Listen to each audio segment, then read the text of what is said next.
Hello, everyone, and welcome to the 2025 College League of Legends Championship presented by Exit Lag. My name is Hawk. Joining me on the casting desk for our first series today is the one and only Simo. Simo, week 2 has become a reality here in the 2025 CLOL Championship. We had a real roller coaster of a week 1. How are we feeling coming in?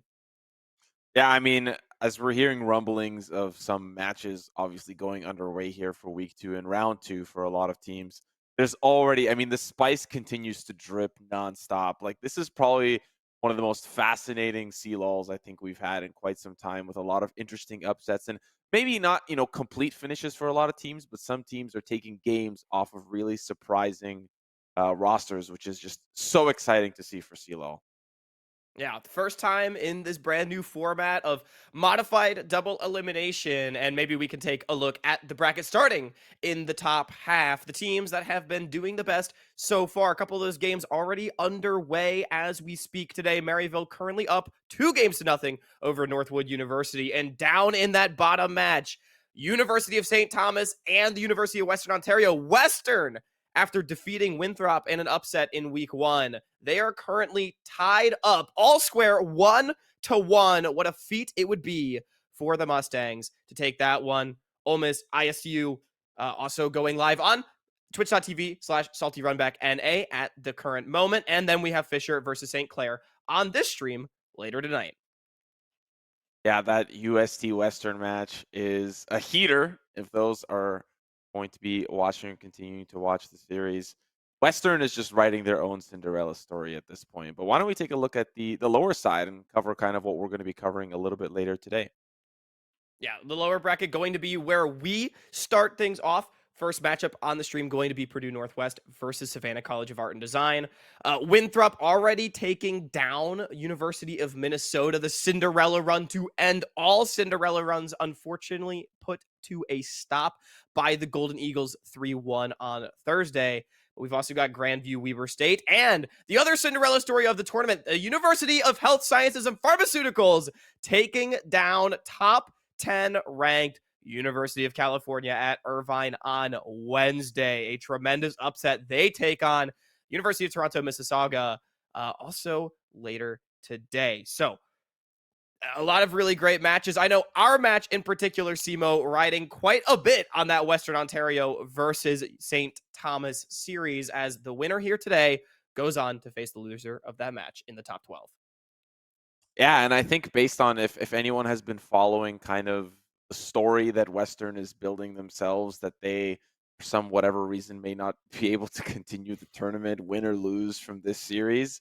The winner of Purdue versus SCAD, they would probably prefer Western in this case to really deepen their run in the lower bracket. If they end up going up against UST, I'm not going to call it for him, but I think it might be a tall task to beat one of the highly seeded teams in the tournament.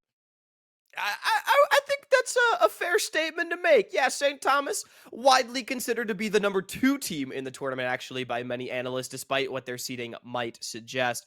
An incredibly strong roster from top to bottom.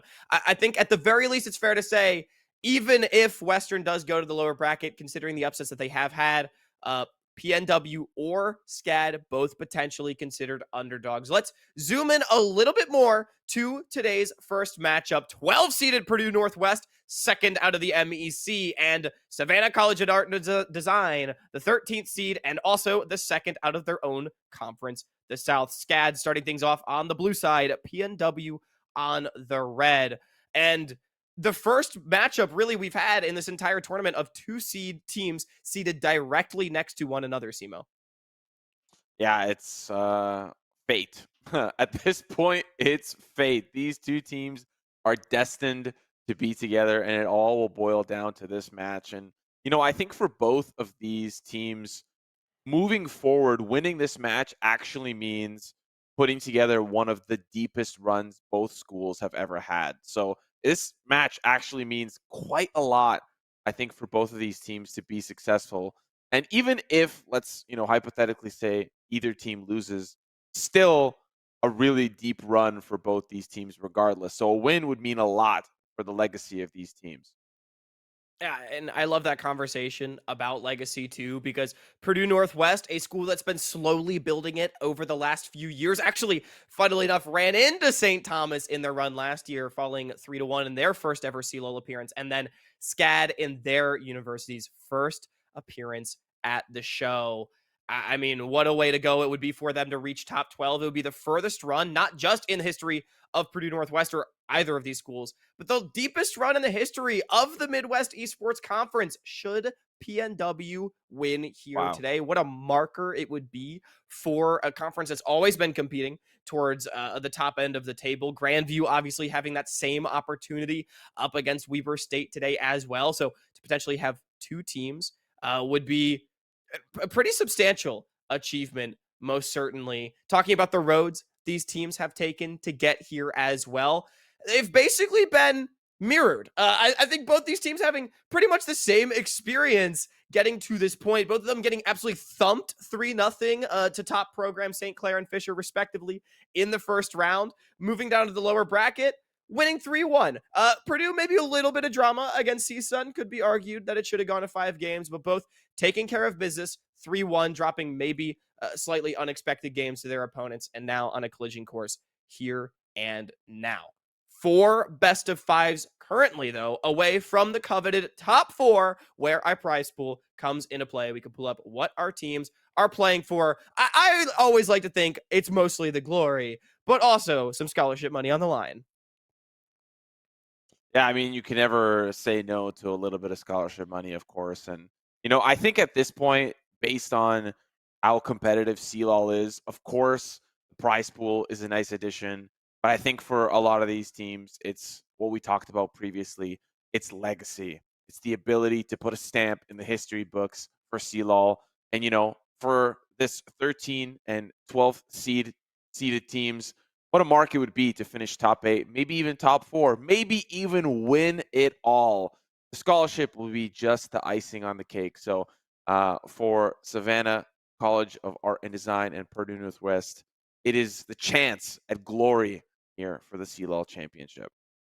And talking about miracle runs to the top 4, Simo, let's dive deeper into this matchup. SCAD's roster: Izo, Wartrim, Tynox, Skipshire, and Mixture. Izo, no stranger to miracle top 4 runs with what he did with Northwood University last year. A team that was maybe expected to make top 8, making the run all the way to those lower semifinals, falling to the eventual champions, St. Louis University.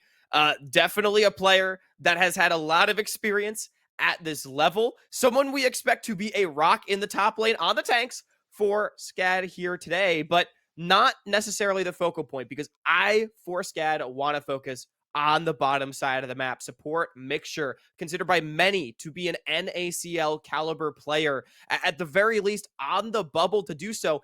His first year playing at the collegiate level with SCAD, and alongside 80 carry Skipshire, they have become the focal point for this team.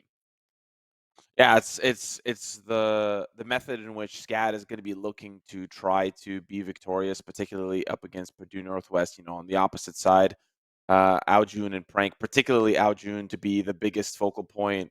Current NACL mid laner for CCG alongside Dardoch, and as we kind of mentioned previously, off the desk, obviously that he's on track to being potentially rookie of the split. So I think playing from bot to mid, for Purdue Northwest, uh, can Skipshire and Mixture outpace the rest of the Purdue Northwest roster, really, in the mid and top lane? Definitely going to be a big question. I put money actually on the Al June, fake salty run back money, but I put money in the latest episode of Salty Run Back on Al June winning that rookie the split. That's how impressed I've been by his performance over in the NACL so far. Not a performance that was necessarily expected either. Al June being a player I have held in good regard over the last few years, but I think he's really taken a step to become that tier 2 caliber mid laner. And he is, as a result, the headliner of this PNW team, as you so well highlighted. He's the one that gets the resources on this team.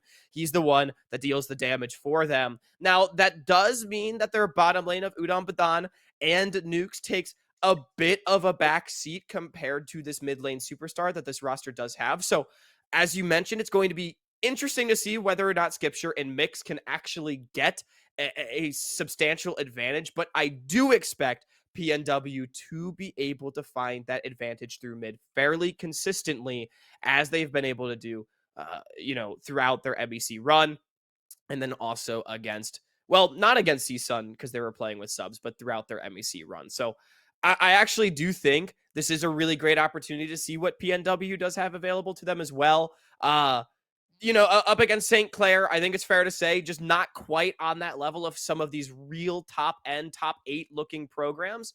And then having subs against CSUN, this to me feels like Purdue's first real entrance onto the CLOL stage here for 2025. Yeah, and that's probably just scary for SCAD, considering this is their first time as the strongest effort that they've ever had, and they are, fighting somebody without the ankle weights on. This is their huge opportunity to show both teams really to show what they are made of. And now Purdue Northwest has the chance to like really begin their lower bracket run in full force. So going to be a little bit tough, I think, for SCAD, but nevertheless, kind of our secondary matchup to talk about just you know, aside from the bot lane versus the mid lane, we have the top lane, which is I think our other area in the map to be looking at. Particularly, ISO has been a staple in the scene for quite some time, alongside Northwood last year, and Prank, of course, has been around the block more than people can count. So I think this is another matchup for us to highlight too. Oh, absolutely. Definitely the most tenured matchup between Yeah. both of these teams staring each other down. And as you mentioned, ISO, a mainstay in the College League of Legends space, both for Northwood, also Columbia College back in the day, for those that remember that team. And then you have Prank, long time MEC staple since 2022, getting a start on Grandview, transferring over to PNW a couple of years ago, has been through thick and thin with this conference, and I think is definitely someone that kind of wants to do what ISO did, make that deeper run that no one really thought possible, and continue to blaze a trail for your program as well as your conference, which would be an incredible achievement. ISO, obviously someone extremely well known for playing tanks up in the top lane. Prank, an interesting stat. PNW so far in this tournament is 3-4, right? 3 wins, 4 losses. In their wins, that is when Prank has been playing tanks. Their 4 losses have been Prank on carries so far. And now, to me, less of an indication about Prank's ability to play carries, but more so his ability to do so within the function of the team. Oftentimes preferring to put Jungler Alchemist on more of the fighter-oriented champions. When Purdue has run these 4 threat style of compositions, they have struggled, at least so far, in the 2025 CLOL tournament. So I'm very curious to see if that trend does continue here in this series with the champions that Prank does end up picking, or if we're just going to see tanks handshakes in the top lane every game and much more of a focus towards bottom lane and mid lane. Yeah, and if we kind of jump over to that, I think, the priority amongst most mid laners is pretty much standard for the meta, handshaking, Azir, Aurora, Syndra, Oriana, like kind of a Talia, whatever kind of comes up. I think for Aljun, he's got a pretty deep pool and he's got a lot of cool picks that he can pull out if he needs to, like a Cho'Gath mid lane if he wants to make things interesting. If this was Fearless, we'd probably see it come out. Obviously, not the case. So, for the bot lane, considering Purdue Northwest's bot lane is obviously weaker in the picture of this particular matchup, I'm seeing Udon Badan prioritizing probably something like Corki, where he's a little bit more comfortable, whereas Skipshire and particularly Mixture.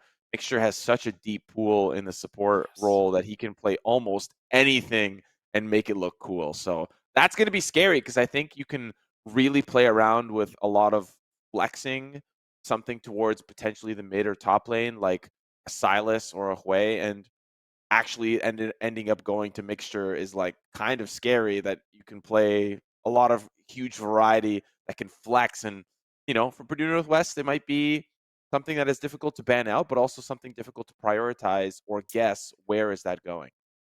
Yeah, I love how you bring up the point about Mixture's champion pool because I completely agree. This guy, he absolutely can play anything. It does make him very difficult to target out. And the nice thing about it too is, we see a lot of players, honestly, Izo being a great example, right? Where someone that has a specialized champion pool that still can be targeted despite some of the wacky picks, but Mixture can just play the meta if necessary. He only plays out the wacky picks when Mixture feels that the angle for it is good. And as you rightly pointed out, we have already seen it so far in this tournament. As far as Aljun is concerned, mostly been mages so far. In fact, entirely been mages so far in Yeah. the the NACL so far. So we'll see if he does branch out from that. I do know Aljun has had some of those pocket picks in the back. You mentioned Cho'Gath. We've seen Irelia from him in the past as well, but we'll just have to see how the picks and bans shake out. I do think we are just a couple of short minutes away from getting things underway. Simo, I'm curious. Best of 5 between these two teams for top 12. Who do you have and why? Um, as a support main, I'd love to throw my support towards SCAD, just based on, being biased towards a support player myself, and make sure being, you know, so well-rounded as a player. I just think in the current stage of the meta, it is a little bit more difficult to play through your bot lane. We're seeing a lot of utility ADCs come out from time and from here and there. Varus, Ashe. Yeah, you've got the Ezreal, but to be able to carry alongside, it's just way easier, I think, through the mid lane. And if you kind of partner that up with roams from Aljun, like it's just going to be, I think, scary to match if one one mid laner is substantially better and substantially better at creating impact across the map. So, I mean, mid lane's been that way since the tale of time. So, um, I'm just gonna have to give it to Purdue, just based on the fact that I think Aljun, considering he's also an established player in the NACL, that he can bring his veteran status, his professional status, and his ability to play through the mid lane and just outpace the bottom lane of SCAD. Unfortunately, I would, my heart kind of wants SCAD to win because I think they're a little bit of I mean, they're literally seated below Purdue here in this instance, so they are, the theoretical weaker team. But I think Purdue's got it, and as we go into draft, here we go. Yep. I think my thoughts do align. Expectation for me is that Aljun can be the X factor, but I'm with you. I've been a Mix fan for a couple of years now. This guy definitely has it. We'll see if SCAD's bottom lane can overcome the Titan in mid for Purdue Northwest. As into the draft, as you mentioned, a lot of AD carry focus so far by PNW, wanting to secure a comfortable lane for Nukes and Udon Badan. I'm actually curious. Is this written right? Nukes playing AD carry and Udon Badan playing support? Are we role swapping right now? That'd be crazy. It's not something that I think they have shown obviously throughout the tournament. Could be.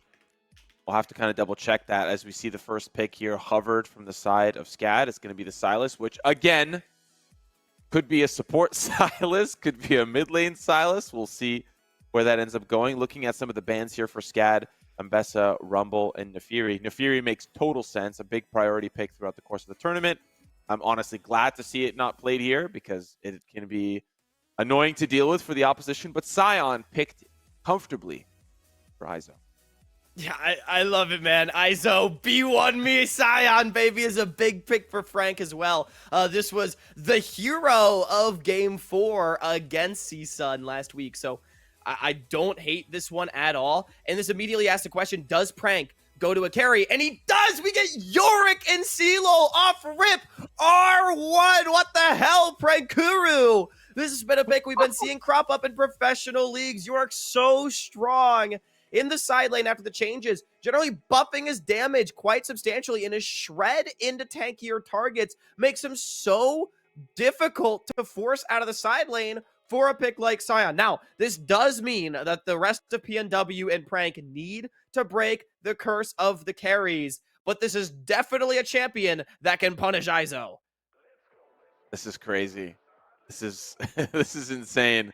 We saw the Corki hover trying to solidify a comfortable ADC, but it does end up going to Aojun locking that in. You know, considering the mage handshake agreement that we've got right now, not really a lot of countering going on in the mid lane. We'll see the Syndra kind of respectively picked up as well. But the Vi for War Trim going to give him a little bit more room to play. We've seen Gwen from War Trim in the past, but this seems to be pretty standard for the jungle matchup here for SCAD. Yeah, and I mean, Vi Syndra very clearly to me signaling that, hey, we want to try to attack Aljun. We're not going to just let this guy roll over the game. The Azir getting slammed down blind. I think quite a bit of confidence from Aljun, you know, looking for that pick. I'm expecting jungler match here for Alchemist. It does indeed come through. Jarvan, I'm going to be honest, I'm not sure how to feel about the Jarvan pick here with no 80 carries showing. They do still obviously have the opportunity to still ban some of these out. I'm expecting an Ezreal ban to come through towards Skypeshire.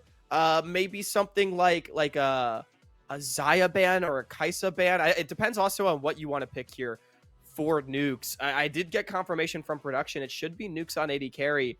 You know, maybe could potentially just go Ezreal in his own right, something that can stay safe while York tries to play for that 4-1. That's crazy. A little bit of a swap.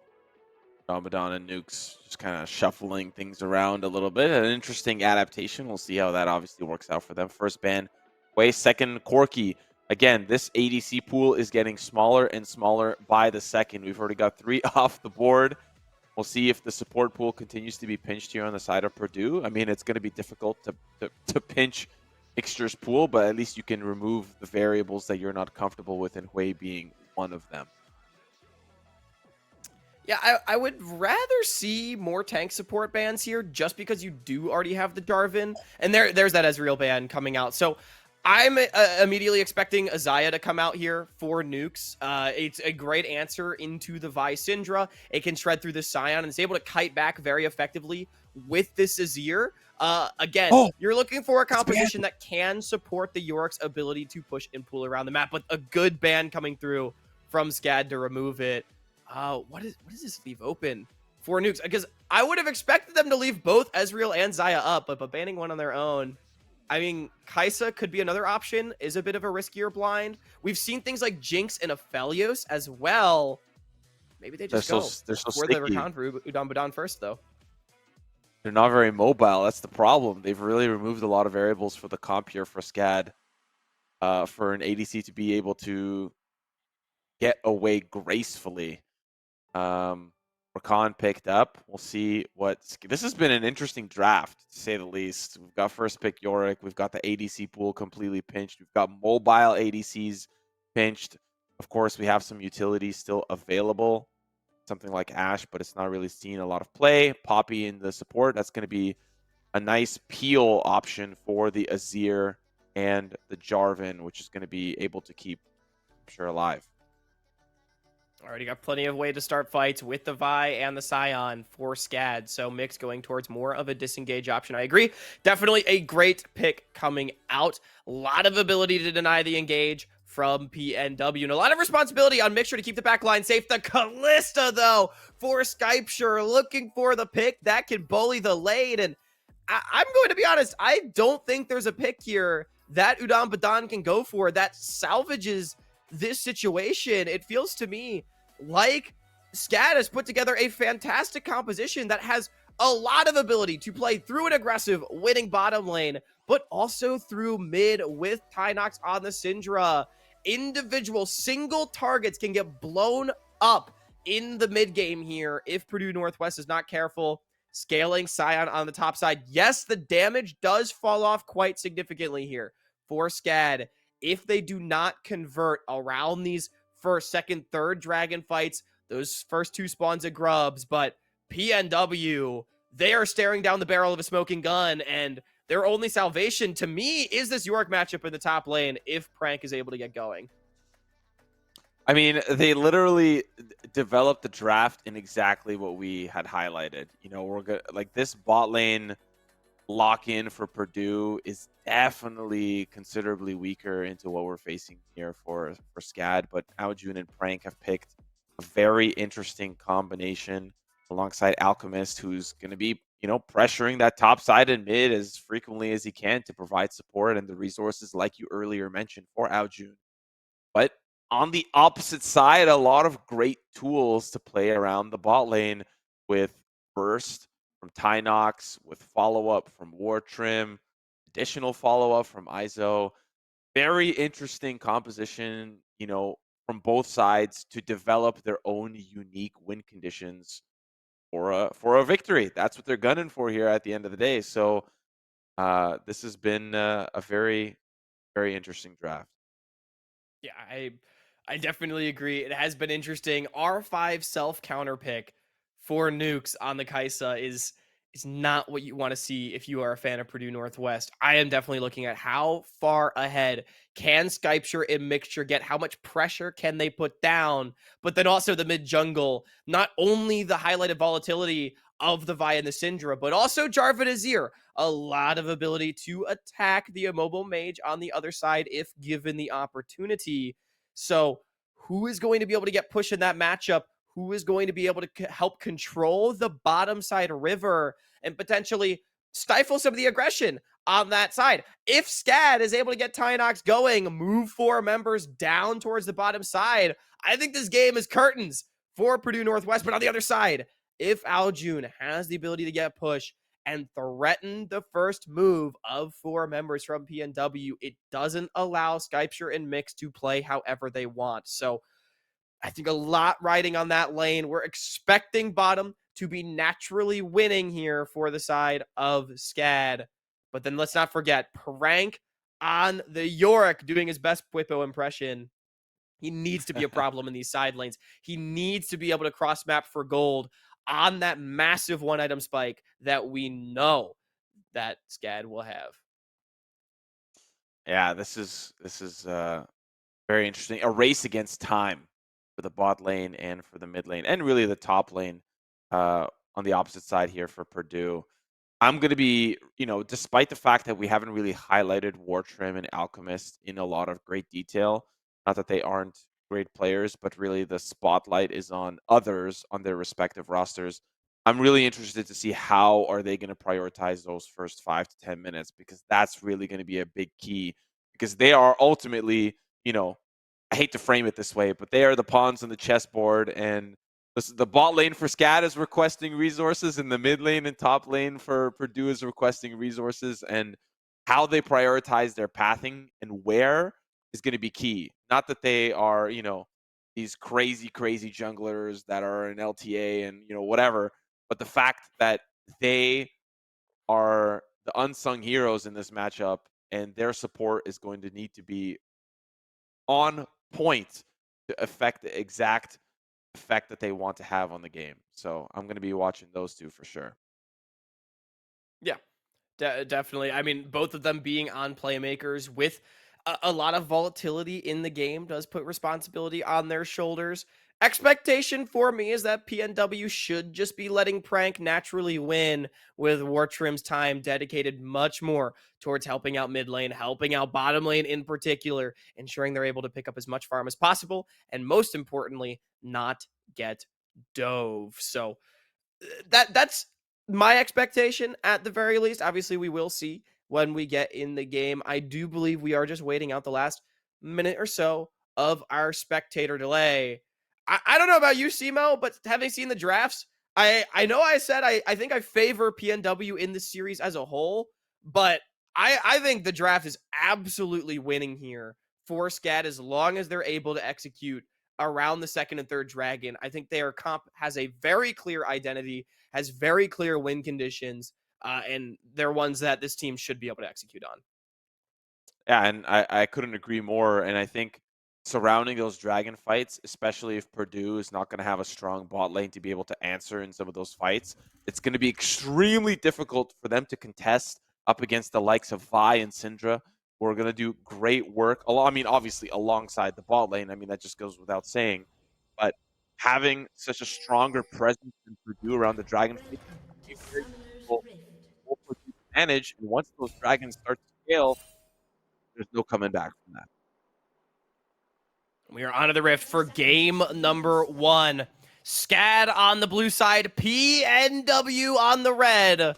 Both teams trying to make it further than they ever have in their university's history. Top 12 in their sights. And a potential date against the loser of St. Thomas and Western tomorrow. We have action round mid. Alchemist could be caught. Now Wartrim getting a couple of sneaky autos. The actual flash to commit. Oh my goodness. But support from Prank. The emotes from Mixture. That was a little too ballsy.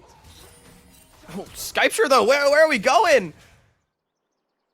2 flashes off of SCAD's bottom lane. That's huge. I mean, getting the potion as well off this Callista, going to dampen the laning power. And look, I like the sauce there from Mix. That is how this guy is going to play. He's always going to try to find the angle. And, you know, 8 times out of 10, I feel like it works for him. And you miss 100% of the shots you don't take, absolutely. But a great punish coming out from Purdue Northwest early on. Potentially denying the push from this Callista Poppy completely flips the win conditions of this game on its head. And Wartrim is going to be demanded on the bottom side of the map. Unsurprisingly, both junglers starting on the top. Yeah, pushing them away from this level 2 early on is massive, like you just highlighted, because now they don't really even have the ability to get the first CS of the game. Gipsher's still yet to get the first minion, and he's not even going to get that one. That's going to be very, very tough for that bot lane to start. And you, like you said, you want that win condition to start off hot as we look towards the mid lane. A bit of a heavier push here for Tynox onto Aojun. Top lane, just back and forth so far between Izo and Frank. I'm still a little bit shook that Nukes and Udon Badan role swap. Now, both these players have played these respective roles in competitive over the years, actually. Nukes and Udon Badan having played multiple roles. Udon Badan has played 3 for Purdue Northwest over his tenure on this team. Was not a part of the squad that made top 16 last year, but has been with this program since 2021. In the support position, he's played a little bit of top lane, he's played a little bit of AD carry, and now back playing support with Nukes. Oh, On this Kaisa is Izo. That's the power of the Orc right there, baby. I get a little bit of grasp action as well. Izo in a little bit of trouble. Now the wave pushing against him. Gonna lose. He's already starting to lose a considerable amount of CS, and I think that's only going to get worse on this top side. This Wartrim Pushing bottom though for PNW, allowing Alchemist to take away this crab. It's going to protect the Kaisa and the Rakan that much more. Obviously, Skypture and Mix have been able to step up to the wave finally, but down a bit of CS, and again, just a really great start for PNW. To talk just a bit more, though, about that top lane matchup. Oh, Alju, nice trading. But to talk just a bit more about that top lane matchup, you know, Izo obviously getting bullied out by this York early. I don't think unexpected whatsoever. But this is a player that has buttered his bread throughout his career by being a weak side king, neutralizing so many great players. That was a big part of Northwood's run to the top 4 last year. So I think definitely still looking at Izo, even in a very unfavorable matchup, to try to still be a rock, lose gracefully, if you will, to Prank's Yorick and not let things get too out of hand. Well, he's in a little bit of trouble as Mixture shows to that top side. He's going to hang out here as the lanes have swapped still. If Nuke's going down to that bot side to answer Izo.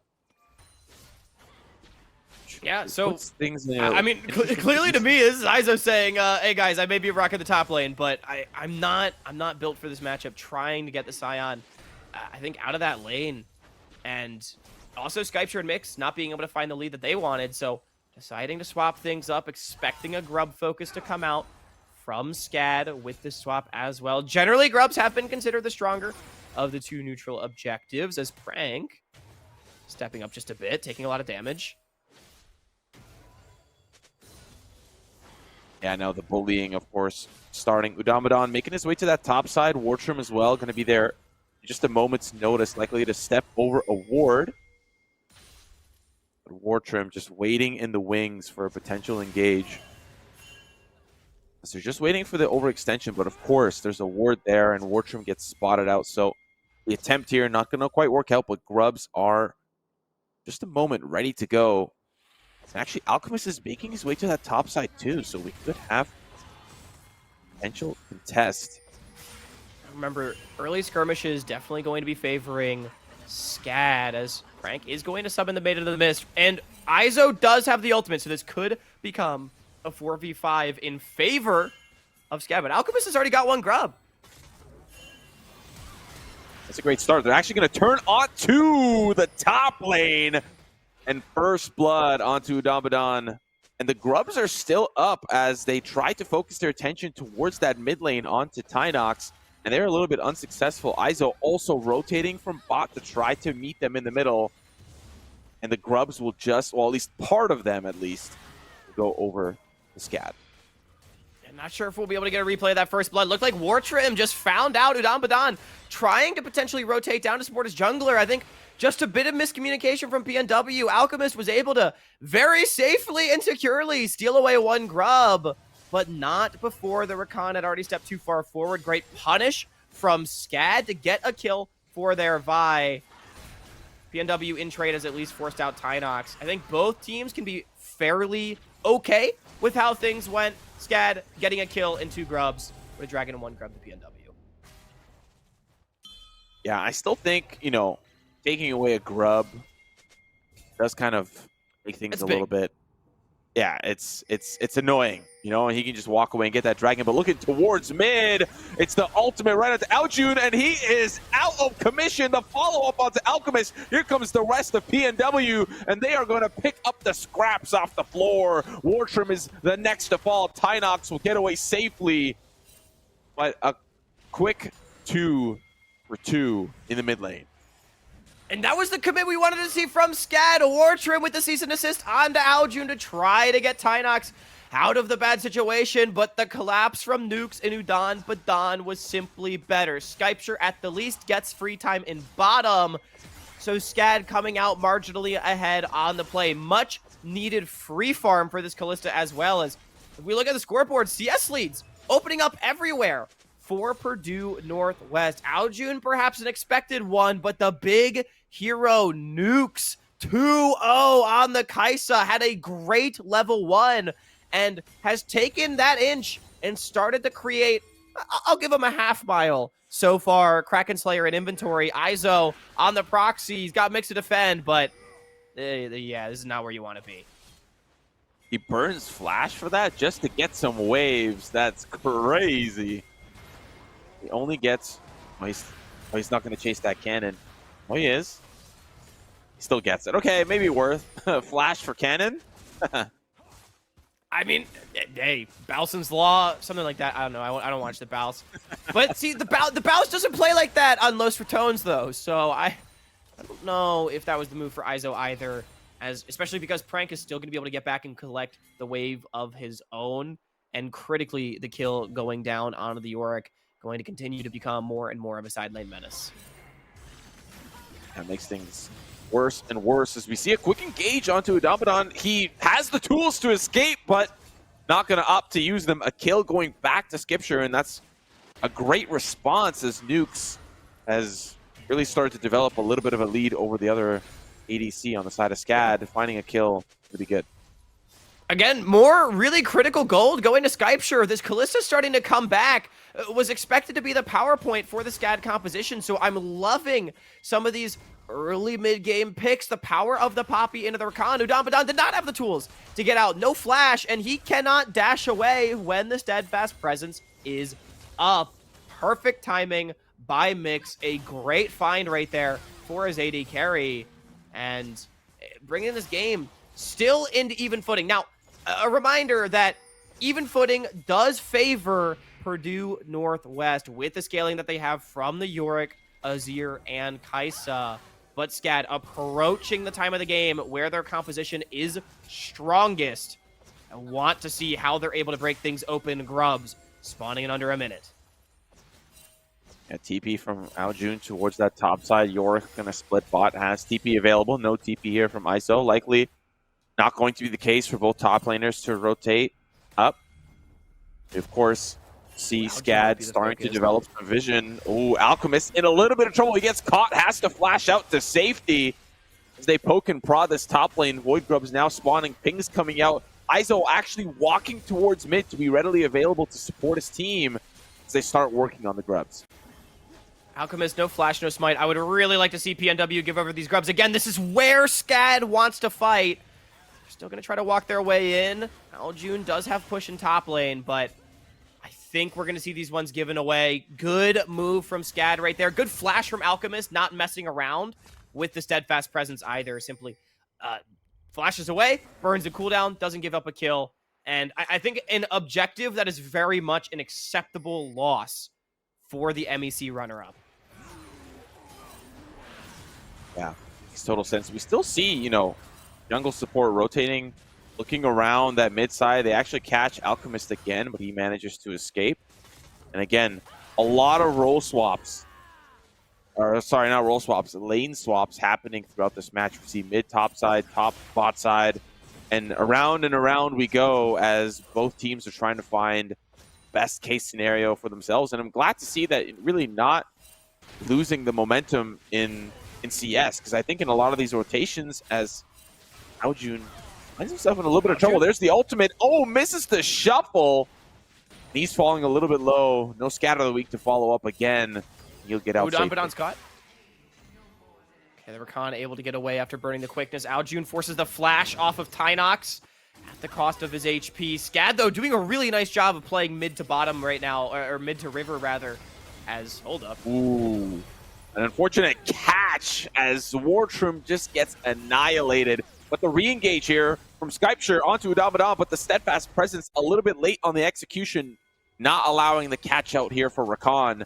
ISO also lurking in the wings, trying to consider helping out, but recall goes out, and now Skypeshire all alone. Nukes considering that aggressive posture.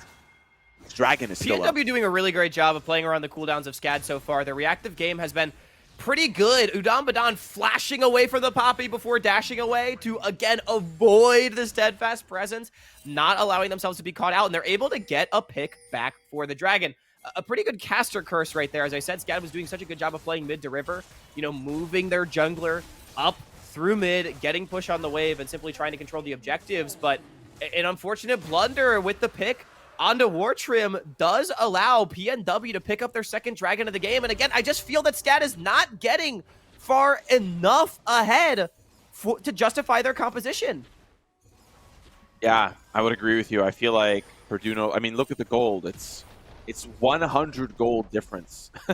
That is not the type of situation that I think SCAD would prefer to be in. You can see their aggressive posturing like now as they're trying to catch out Udamadan, but look, they're spending so many resources to take out the support, and, you know, fine, great, fantastic, but this death squad that's roaming around the map is not building a far enough lead for them for the mid to late. I mean, the picks like this, though, are good. No neutral objective spawning for the next couple of minutes. SCAD absolutely should be blowing ultimates to get kills. I believe that one is another that went down for Skypeshire. They're going to be able to get jungle camps for their trouble as well. So SCAD still finding proactive plays, still showing that they have the ability to threaten PNW, even towards the later stages of the game. Their ability to solo out individual targets is huge, but Aljun now burning through Wartrim.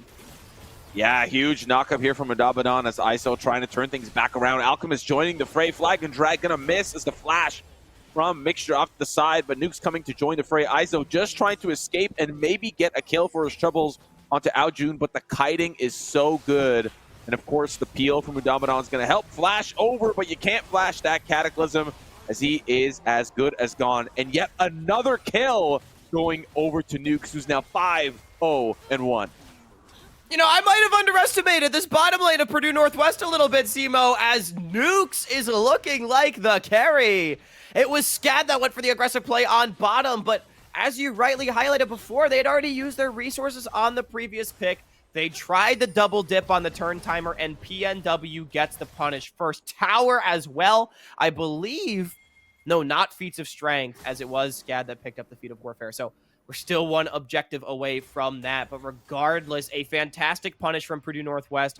Now with the largest gold lead we've seen on either side so far, 1.5 thousand. 2-item Kaisa. Nuke still full summoners with the Rift Herald spawning. I think PNW can think about fighting this one. Yeah, things are slowly starting to slip away despite the aggressive posturing from SCAD. And, you know, eventually it's just going to be smoke and mirrors on the side. Again, here we go. Resources, a lot invested onto Abaddon. He is as good as gone. And, you know, that'll likely guarantee the Rift Herald here as we see the rest of Purdue really applying their pressure on other areas of the map. But I think Purdue are totally okay with letting this Rift Herald go to the wayside because I still think they have the overall advantage slowly developing as ISO just walks away from that. And actually the follow-up back into Aljun, he's going to be able to slowly dip away with 50 HP. He's still alive. The follow-up, and it's clean from Mixture. Alchemist now going to follow to the wayside as he's just trying to escape. And of course, Nuke's here to provide the play. He's going to flash right on over. And now ISO left to his own devices. A huge cleanup for Purdue. Yeah, a mistake from Aljun becomes a double kill for Nukes, but Herald summon in mid as SCAD has the push, no one to defend.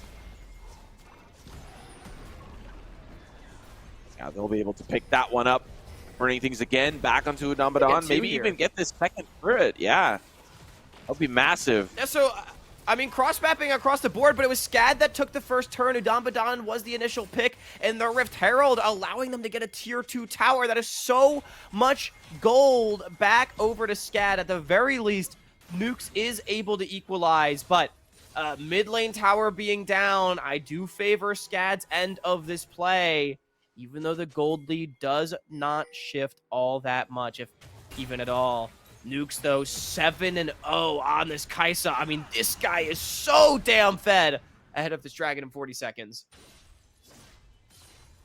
Yeah, things are looking scarier and scarier as we see preparation for dragon. I like the deep wards here from Purdue. Lots of great vision to anticipate this SCAD death ball that's been roaming around the map. And this brush, so perfect for Alchemist and Udambadan to hide in because Skipshire, oh, is it going to catch them out? It's going to catch a couple of players, obviously, but now the Scar's presence denies Udambadan. He has to double back, and now the TP from Tynox, the fight has now begun. Cease and desist on the Nukes. He is gone, but there is going to be the Zanya's prank now here in the back line, doing what he can. Nukes, of course, down. Aljun down. Purdue is falling apart, and SCAD decimate them. That's a massive team fight for SCAD around the third dragon. These are the fights that we said they needed to execute. And Purdue Northwest, a massive blunder trying to fight in a choke point. I mean, it was just an unforced error, just reaching their hand way too far into the cookie jar. Aljun gets engaged on. Nukes is found out with the carries gone. SCAD is able to clean up the fight in Skypeshire. He may have fallen behind early, but now 4-0 and 3 on the Callista. He finally gets to his 2 items. That is a massive, massive win for the side of SCAD as the Hornets completely online. Yeah, that was a very, very scary fight. And now, of course, the tempo massively in favor here for SCAD. Picking up their first dragon of the game really denies that progression that Purdue were working on. And now this death ball really is much scarier with this Callista, like you highlighted online, having an additional item and keeping par with Nukes. What is next here for SCAD as we look towards this top side? Mid constantly pushing, and they want to finally break this tier 2 and really complete their Exodia as the mid is still standing here for SCAD. Otacon potentially the next focus as he has spawned on the top side of the map. Top lane tier 1 rather low. for Prank as well. Remember, 5 grubs on the side of SCAD does enhance their pushing power quite a bit. Might have a fight. Oh no. Yeah, the quickness actually used to try to just escape. Skypture going to pick that one up. Just another skull for his collection. As they look towards Otacon, you see the pings coming out. It seems like every time they catch out the support, they're like, we can do something. And they really push that envelope. But look, a little bit of overextension. They have to use the cone to get out. Yeah, pretty difficult to just rip Otacon, despite the pick. Udambadan having a bit of a tough game on this Recon. Bit of uncertainty from PNW. Couldn't decide if they wanted to turn the play or just to get out. And ultimately, their support does pay the price. SCAD may have not gotten the Otacon, but they do at least get the top lane tier 1. So continuing to enhance their control over the map. Oh, I found Nukes. No, another catch out onto Nukes. Udambadan's the next as Skypture going to follow suit. Execute him with Rend as now the rest of the team here to follow up the knockup. Oh no, Alchemist stunned to infinity. A triple kill for Skypture. And this is what makes this SCAD bottom lane so good. Even though they fell behind, even though the lane wasn't what they wanted it to be, Skypture and Mix have been the guys for this team. 11 KP on both their heads. Skypture 803. They've already broken the base before 22 minutes. SCAD has really made things work when it looked like it might have been difficult. They're going to get a tier 2 tower as well. And PNW are really falling behind after that bad fight. One bad fight around Dragon. I mean, just completely evaporating their gold advantage. Yeah, every early opportunity that SCAD had trying to find these advantages in this death ball with Mixture and War Trim, it never, amounted to a huge lead. And Nukes was getting massive, but like you said, that one fight now puts Purdue on the back burner, on their heels. You can see a little bit of aggressive posturing from them, at least to get some vision and create some presence, but their presence is a little bit weaker considering item-wise, SCAD are catching up and starting to surpass. Yeah, I mean, so much control over mid as well. Being able to take those towers earlier gives them a lot of access to this PNW jungle, and PNW just simply forced to walk away. I don't even think they're going to see this river around the 4th dragon. Now, it is one they can afford to give away as tier 2 the focus. So much respect. Here comes Nukes. Just want to defend. Tynox, towards top side, has TP available, answering Prank in that top lane. We haven't really talked about this matchup really at all. What is the answer for Prank? And it seems like they've destined Tynox to be that answer. And I mean, it's fair. Good wave clear. Able to kind of go toe-to-toe and at least keep those waves pushing and not allow Prank to develop huge side lane presence. But he's getting a free farm, so I don't think he's complaining either way. He's the target, though. Multiple members collapsing on him. Prank is very dead. Yeah, Scout of the Week, stunned. Here comes War Trim. Surprise. Didn't think you'd see me there on the other side. Things coming out, but no! Let's get Skypture! Oh! Shut down off the Skypture. This is turning back around. Tynox next as he flashes out of the Cataclysm. The quickness catches 2 members. Nuke's just trying to stay alive. There is nobody else coming for this fight. Aljun's bot, Izo's bot. This is still the fight for Purdue, but now they are on their heels. Nukes is still too low to fight. And Alchemist keeping things alive. There's the turn back around from SCAD as he flags and drags out to safety, but he is not safe. He is dead as he tries to get Tynox as his last redemption arc, and it will not succeed. Can Nukes catch Tynox there? SCAD does lose their AD carry, though. Skypture going down. That's a lot of gold again to the Kaisa, but winning the fight. Alchemist still dead for 25. They're going to get the dragon. So despite losing that critical member, I think more importantly, both summoners off of both AD carries in that fight, they are going to get what they came for in the end. And I'm going to be honest with you. Prank on this Yorick, he has not really been able to create, I think, the side lane win condition that PNW has needed in this game. Obviously, yes, he will continue to scale into an absolute menace, but SCAD has simply been able to win the team fights by nature of having the better team fight composition. So it does draw into question this pick. Again, Prank off tank has not been the winning formula for Purdue Northwest so far in CLOL 2025. Yeah, as we are getting closer and closer to game 2, I think that'll be the question that we ask ourselves in that draft as we see SCAD here trying to collapse on whoever was in the vicinity, pushing that wave, and they've obviously recalled to safety as now Otacon focus here, and it does not look like Purdue is going to really be in a position to answer. We see Nukes clearing mid-wave, Alchemist, of course, starting to rotate over. They might be just walking over to have a look, at least clear the waves and apply presence. Now, with Voracious Otacon, this means SCAD can play even more aggressively into Purdue Northwest.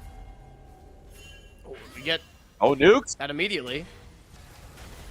Oh, the flash!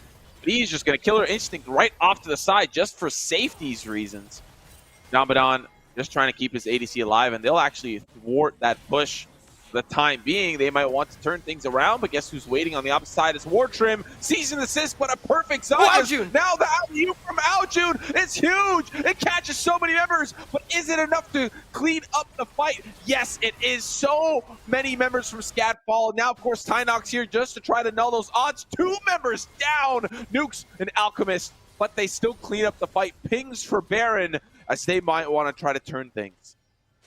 Yeah, it's an unofficial ace for Purdue Northwest. They get all 5 Otacons, but as you mentioned, the Baron might be the focus anyway. That's the power of that objective. Prank maybe going to be able to take a tier 1 tower in trade. We'll see what SCAD opts to do with their about 20-second tempo advantage until Nukes is alive. They are just full sprinting it towards the Baron. Aljun is still alive after a tremendous fight from the Azir. A little bit tough for them to answer. 2 members here only as you see Aljun poking towards ISO off the side, but Baron is falling dangerously low. Frank, of course, in the mid lane here coming to join, but they are taking way too long to look into the pit, and they don't have the resources or the manpower to do so. And now things, of course, reset. I mean, really nice stuff from SCAD right there, understanding exactly how long it would take them to do that Baron. Alchemist did not respawn in time to get in position for a contest, and even with Aljun alive, it just didn't matter. The Azir on his own, not quite able to carry these fights. I mean, Aljun had an incredible fight around mid. He is getting strong on this Azir. 3 items. That is something we need to look out for if that performance is replicable for the mid laner of PNW. But in the meantime, SCAD baroned up. They are just running it down mid, knowing that the Azir's out of position on the map. Yeah, and I mean, even if Azir was here, they'd be able to set that up accordingly. Prank, of course, providing a heavy wave towards that top side, so it's not like it's going to be easy for them to rotate towards that top turret. He's going to actually answer with a tier 2 of his own. They're going to start developing with this baroned up squad towards bot, maybe even end up on a bot lane inhibitor, considering Prank is not really going to be there to answer, but he is starting to recall. So support could come shortly, but they do have to answer the mid wave eventually as the first super minion wave is spawned. Now here comes PNW though. Maybe the opportunity to look for an engage as Prank has recalled after taking a top lane tier 2. SCAD starting to open up a pretty good gold advantage for themselves, about 5.5 thousand, with this Baron having now taken every turret outside of the base. I'm still fairly impressed with how SCAD has played the map this game. I think pretty cleanly understanding how they want to rotate around. Yes, the execution in some of the fights has been suspect here or there, and it's kept PNW in the game, but I think their map play has been stronger. It's really up to PNW's individual talent to carry them, as Mix just stifles the engage. I love how Mixture feels so comfortable to walk up because his steadfast presence allows him to not really be engaged on by anybody. He just has so much presence as we look towards this topside fight. Prank up against ISO. And it looks like things are not going Prank's way, especially as the rest of SCAD are starting to walk on over. Sulfur is keeping him alive. Now Mixture here join the fray, and Prank getting actually ignited to stop some of that healing from coming through. And Mixture picking up a kill for himself. This is going to allow the top wave to start pushing. Of course, Dragon going to go over to Purdue. A Dragon for Inhibitor? Not sure if that's the trade I would go for. I mean, it does give Purdue Northwest a win condition potentially in the Ocean Soul, but I agree. They might be back in time to be able to defend the Inhib itself. Only 4 members here. Doesn't look like it'll be the case, though. So SCAD with Grubs going to get the objective that they wanted. I definitely agree with you. I think this is a trade that the Bees are very happy to take. Now they can get that bot side pushing. Of course, Baron has subsided. And gonna allow things to reset, but with both inhibitors down, they can push that mid wave maybe once, maybe twice, and really focus a lot of their efforts towards bot. There's no other objectives on the map, no Otacon. Baron's still some time away, and of course, Dragon was just taken by Purdue, so there's really only one place left to go for SCAD, and that is bot lane, because there's nothing else to do on the map.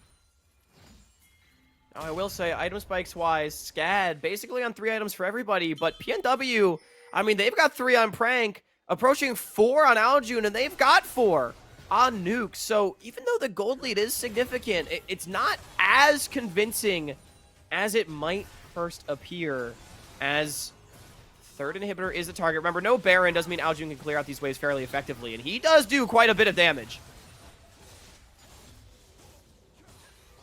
Yeah, he is hurting, and it's kind of surprising. I mean, not so, I guess, because Aljun is going to be really good at clearing those waves, but 5 versus 4, even without Prank, it's tough for them to crack that shell. So, you know, they at least tried. Now they're going to look towards mid as we see a one-on-one noodle fight between both top laners. And Prank is actually starting to get a little bit weaker. At least with Iso's full combos. We look towards mid. Aljun had a little bit of trouble scooping up Mixture. That's going to open up the fight as they now try to return. Skipture still alive in the back line, still trying to run away as Tynox. It's so messy! Executed. Oh no, Iso just trying to walk on over to help Skypture as there is going to be the next to fall. It's Aljun still the front line for Skipture as he heals up from red buff, but it's just all down to him. Wartrim nowhere to be found as they all start to try to collapse onto Skypture. Long chase on Skypture. This is going to be tough. No summoners left. Here comes Wartrim, and it's a little bit of an awkward fight. Skypture actually able to kite out from Prank as Wartrim still alive. The tanky frontline keeping this Callista alive. What is happening? They will actually make it out alive. Skypture dancing with the devil. Yeah, if Skypture goes down there, it's going to be Baron for Purdue Northwest, so a master survival by the AD carry of SCAD as summoners and kills blown basically everywhere. SCAD has nothing in the tank right now for the following fight, with Alchemist being the only one with a flash available, but a critical few picks from Purdue Northwest, showing that they still have the chops to find these fights. Tynox got separated down towards the bottom side, while Mix got separated on top. And with both of them gone, it essentially became an extended 5 versus 3. SCAD, though, they're going right onto the Baron off the reset, knowing they have the DPS to potentially shred through this. PNW does not yet have the information. Now they do. Yeah, a little bit late to the party. Prank, of course, pushing that bot side. We'll keep an eye on his TP if he decides to join the fray. Of course, the Ren stacks plus the Smite going to make things a little bit more difficult for Alchemist to steal. Looking down towards the bot side, the quickness actually from Adamanon catches Tynox. They catch Nukes out of position, but he uses the Zanyas to stay alive. Killer Instinct to the back line! He's alive! Executing Tynox. They try to turn on the back line. Nukes can't do it! ISO! Nukes is still alive as the rest of the team. Skypture finally ends up falling to Aljun. 2 members left from SCAD, and they are running with their tail between their legs. Now, Baron for Purdue. Oh, what a fight from Nukes as he found the Syndra on the backside of the fight. Even though he died, it took too long for SCAD, and Aljun was able to convert on the back end. Azir still alive means Baron gonna drop. Prank pushed in the bottom wave as well. means minions knocking on the door and nobody can go for the base. Everybody gets back in time. Purdue Northwest has stabilized the game, and they have their soul spawning at 15, but Alchemist needs to be careful. He's going to be okay. Nuke still on respawn, though. Does mean that it is going to be even battle lines for this soul fight. Yeah, and this has a lot of ramifications for Purdue. Having Baron, having Soul Point is going to mean SCAD lost whatever momentum they had built after that one fight in this exact spot where Dombadon and Alchemist are at this current moment. Mixture, he's already there, waiting as a standing ward to catch somebody out of position, but they're pushing mid with Baroned up minions and makes things difficult. Voidseeker actually catches Tynox.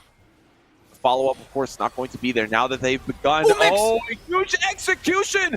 Mixture has isolated the fight with his ultimate, as now the rest of Purdue just trying to survive and finally regroup, but the damage is so good! ISO, the first to fall! Alchemist is so dangerously low alongside Udabadon, but still, the healthy members matter. Aljun, Nuke's still alive, as now we're looking towards the Dragon fight. They're trying to take it down, the red stacks are there, and no! No! He steals away Dragon Soul. They turn the fight. Alchemist now on the run as Skypeshire going to be doing an insane amount of damage, but still Prank pushing in the midway with Baron. Now it's the 1v1 and Alchemist can just get away. What a fight. Oh my word. SCAD even found the carries. Aljun and Nukes were both dead, which made it a winning fight, but they didn't get the dragon. It's Ocean Soul over to Purdue Northwest. Prank was able to push in mid with the Baron he still has on his head. And, I mean, we are in for the long haul. 37 minutes, a winner yet to be determined. And to be honest with you, I don't think there's one clearly in sight. PNW on the front foot in this game, most certainly. But it is not one whatsoever. Full resources about to come up for both sides. Alchemist going to be the only person without a flash on Summoner's Rift. Inhibitors are alive. We are looking at a third Baron in 3.5 minutes, more than likely, Simo. We saw that war trim. We saw it. Don't think you can get away. Not being able to vault break over the wall. But I agree with you. This is a crazy, crazy game. SCAD found the momentum, built the mid game to their desire, and Purdue showing us that they have the mental grit to stay alive and continue to make this competitive off the backs of Aljun. But now we're looking at this catch towards mid. It's Wartrim who's biting off a little bit too much. Keeper's verdict, who is it going to land on? They will actually find Alchemist in the process, but Wartrim is a little bit low. The engage here from ISO. Prank coming in from the bot side of the river onto the weak members of SCAD. Now, on the retreat, SCAD of the weak catches two. Purdue don't have their jungler to engage with Cataclysm. SCAD knows this, so they're poking and prodding still. Purdue are fighting with Yorick's eulogy of the Lost Isles to just act as a fifth member. Minions in bottom. I think Minions in bottom just took the inhibitor for PNW.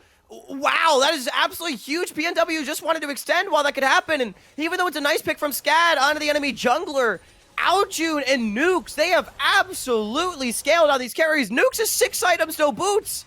Aljun approaching full build as well. I mean, it doesn't matter if the J4 is gone. The only thing in this game is this Azir and the Kaisa just doing the DPS for Purdue Northwest. And now up an inhibitor, they are going to have priority access towards this Baron. The third one of the game, spawning in under 2 minutes. Yeah, very, very scary here. One small tip over the wrong edge, and right now SCAD is in a tougher position, losing their inhibitor, having ISO catch that bot wave, and you can see actually pops the unstoppable onslaught to try to catch Prank out of position. Actually flashing out to safety. The whole squad here is here to catch him out. Can he make it to the cone? He's going to try to escape. He can, but he still dies. The Skypeshire look the rest of Purdue trying to push in that mid wave. You see the recall starting to come through for some of the members, and Purdue knows this, trying to at least stop at least somebody. Void Seeker is going to catch War Trim. They might be able to cut them off here. PNW wants to chase here. 4 versus 5. Tynox is not here. Does have teleport, though. It looks like PNW is going to call it off, so it's just a free pick. Prank getting caught out. We've seen it a few times this game. Pushing without protection. And loses his flash for it as well.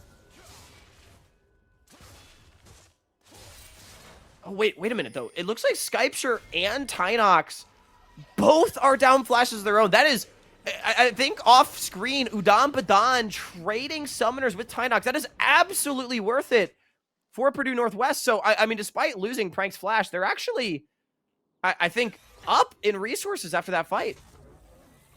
Yeah, and with Baron coming up, Prank is, of course, nice and healthy. Gonna join the rest of his team. Things coming out for bot side. Has TP available, and now, of course, with Scuttle here for the advantage for Purdue, they'll have some vision, at least going in. Another big resource advantage. Void Seeker get some vision on in. Still, now we have an ARAM towards mid. Looking at the setup, and Purdue have the advantage. They've got the presence. They've got the waves pushing. Inhibitor is open bot. They can just stall this Baron for as long as they can. Oh, the quickness popped. And he's not able to get anything with it. That's another huge resource down. Of course, cooldown on it, not super long. Aljun with this Azir tower also just able to keep mid so high up. And SCAD knows it, that the Baron could be the focus. Udam Badan looked for the pick, couldn't find it. But remember, no flashes on these carries. Oh no, Aljun separated. HP on Baron.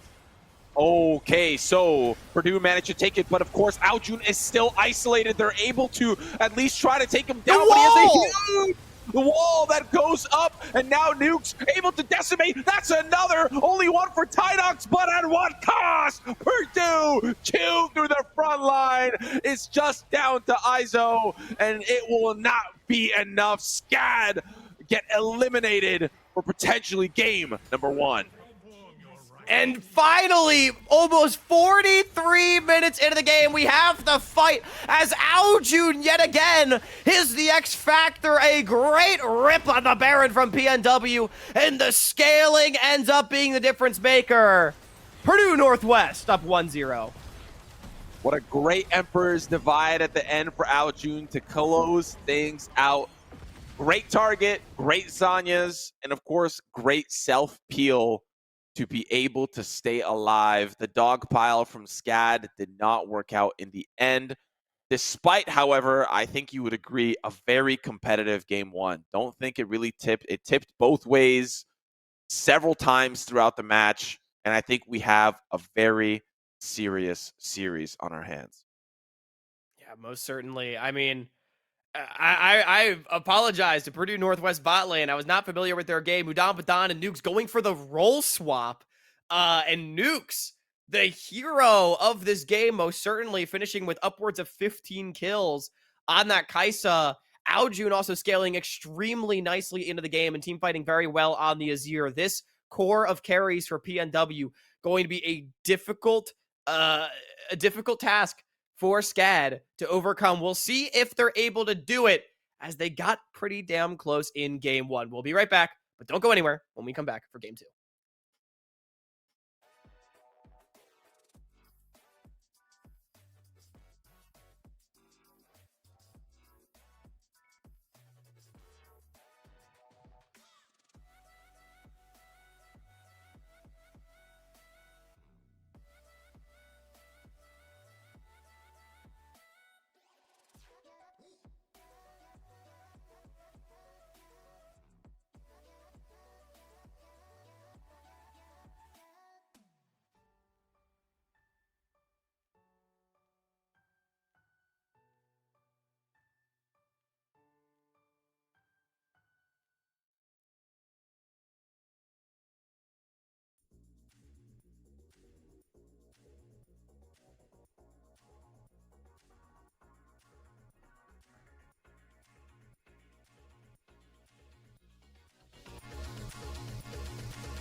Welcome back, everybody, to the 2025 College League of Legends Championship.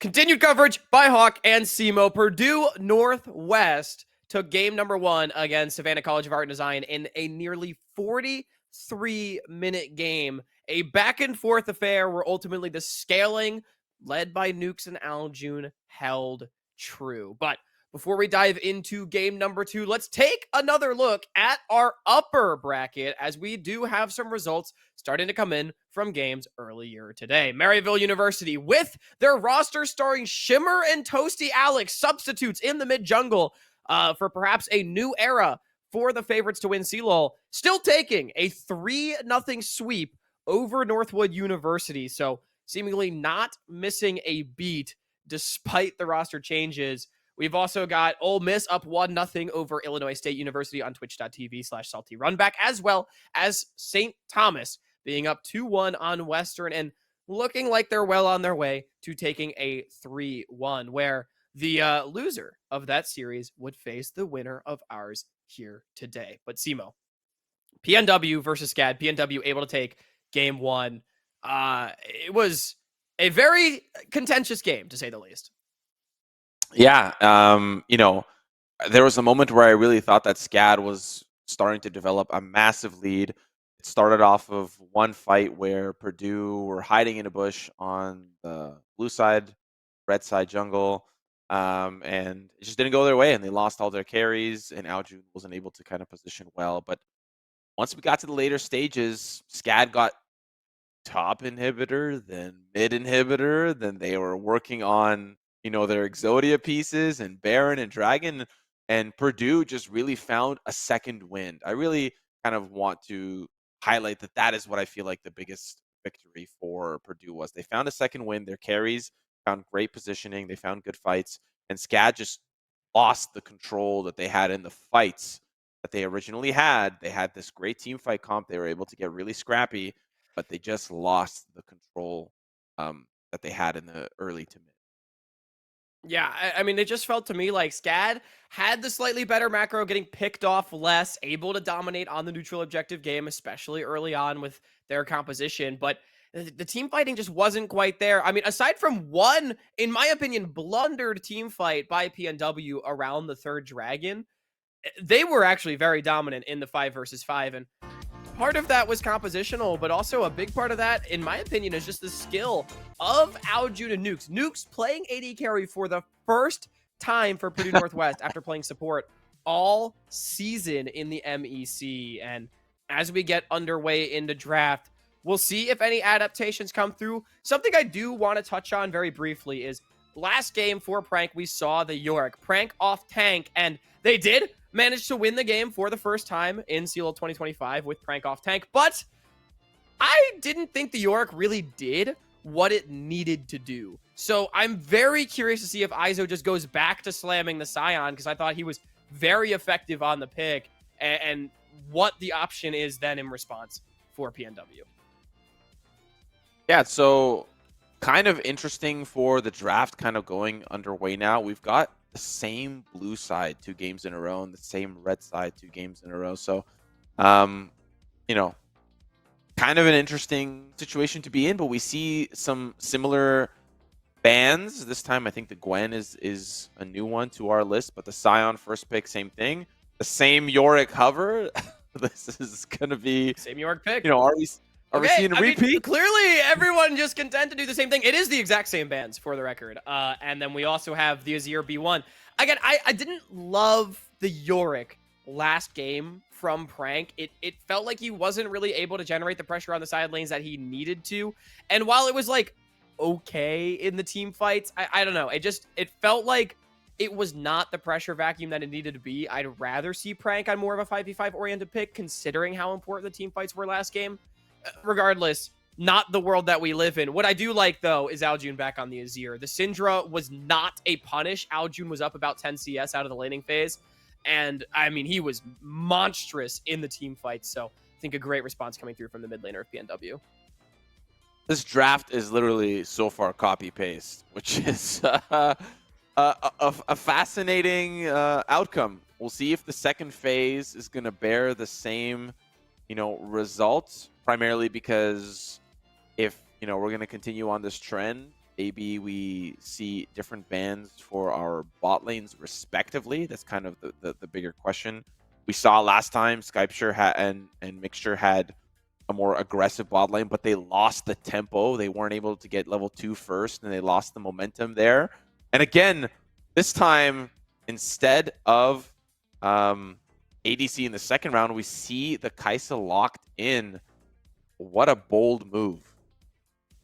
I like this a lot because now you're able to protect the Kai'Sa pick. Because let's not forget, I do think that the bottom lane for PNW got a little bit lucky, I think it's fair to say, in how the level 1 did go down in order for them to survive the laning phase. I think much better than they probably should have. Also, Nuke's picking up a lot of free gold around the map, not necessarily a guarantee in a second game in a row. And also, SCAD was up 6,000 gold approaching the 30-minute mark after the first Baron. So, like, I don't think PNW wants to completely replicate what happened last game, to be honest. So now they can protect the Kai'Sa pick, ban out Skypeshare's Kalista, which was spectacular in game 1, and maybe look towards R5 for Udon Badan, or potentially even, well, I would expect it to be for Udon Badan. The Rakan, not the best in game 1, so perhaps in a better matchup against not a Poppy can have more impact. Yeah, banning away some engage tools in the Jarvan and the Nautilus. That's what we saw for the jungle for Alchemist. So not a complete repeat of the previous game, thankfully to say. Looks like the Wukong is going to be locked in here for Alchemist. Another comfortable pick for him. Seems to be kind of happy to play those, not super tanky, a little bit bruisery, can be kind of carry-oriented if need be in the jungle role. So what is going to be answered into the Kai'Sa? It is the Caitlyn and Hui support. So the Hui banned away from Mix last game, able to get his hands on it this time around, and that is a lot of range, a lot of poke, and again, it's Mix and Skypeshare trying to play for the lane. They are going to say, give us the ball, and we can carry. The level 1 not going to go against us this time around, and Udon Badan on the Leona. I hate this. How are you supposed to dive in to a Caitlyn Hui early on into the game? And I mean, clearly the call may be going to be bring Alchemist down towards the bottom side of the map, but I just don't think this is the pick. Nukes and Udon Badan going to be at a major pressure deficit early on into the game. Yeah, and I'm hoping that I see some summoner changes for Nukes and Ignite on the Kai'Sa is a bold move considering the lane you're going to be going into. We'll see if that's going to end up sticking. But yeah, major differences in the bot lane. And you make some great points about the Leona. But now I feel like for SCAD, first game was a little bit of a fluke in terms of how that bot lane went. Not a fluke, but an unfortunate circumstance. You like to say it's lucky for Purdue how things unfolded for their bot lane, but now this just is spelling trouble for what could be the eventual outcome of that bot lane. Now Aljun has bigger shoes to fill if he's going to want to continue his carry potential into this second game. Because your bot lane, I mean, we could be wrong because Nukes had a crazy performance, but it was off of a very lucky early game. I feel like we're seeing different flavors of the exact same composition that we just saw from both sides, right? Where for Purdue Northwest, it's still a Yorick comp with Dive, Kai'Sa, Azir across the board, going to have the scaling advantage. And then we have for SCAD, it's just another dominating bottom lane with the exact same top side. The difference is that, the Caitlyn and Hui a bit less aggressive than the Kalista, much more about dominating on waves, wanting to play more for the turrets. The early skirmishes, I will say, critically not going to be as in favor of SCAD this game, but they will have the advantage in terms of setup. The major difference that I do want to point out is that Mixture on the Hui instead of the Poppy not going to be on a frontliner that can dive in. I felt that Wartrim was really struggling to find meaningful engages on the Vi last game, and actually a lot of the good picks were set up by Mix, and that's just, in my opinion, Mix being a great support player and one of the best players on Summoner's Rift in the series. So gonna have sort of a different role on the way. To me, is the major difference between what SCAD is bringing to the table this game as opposed to last. I still like their composition a lot better. I still think their win conditions are very clear, as opposed to PNW's. But we cannot discount the execution level that we saw from Aljun and Nukes in game one on these two hyper carries.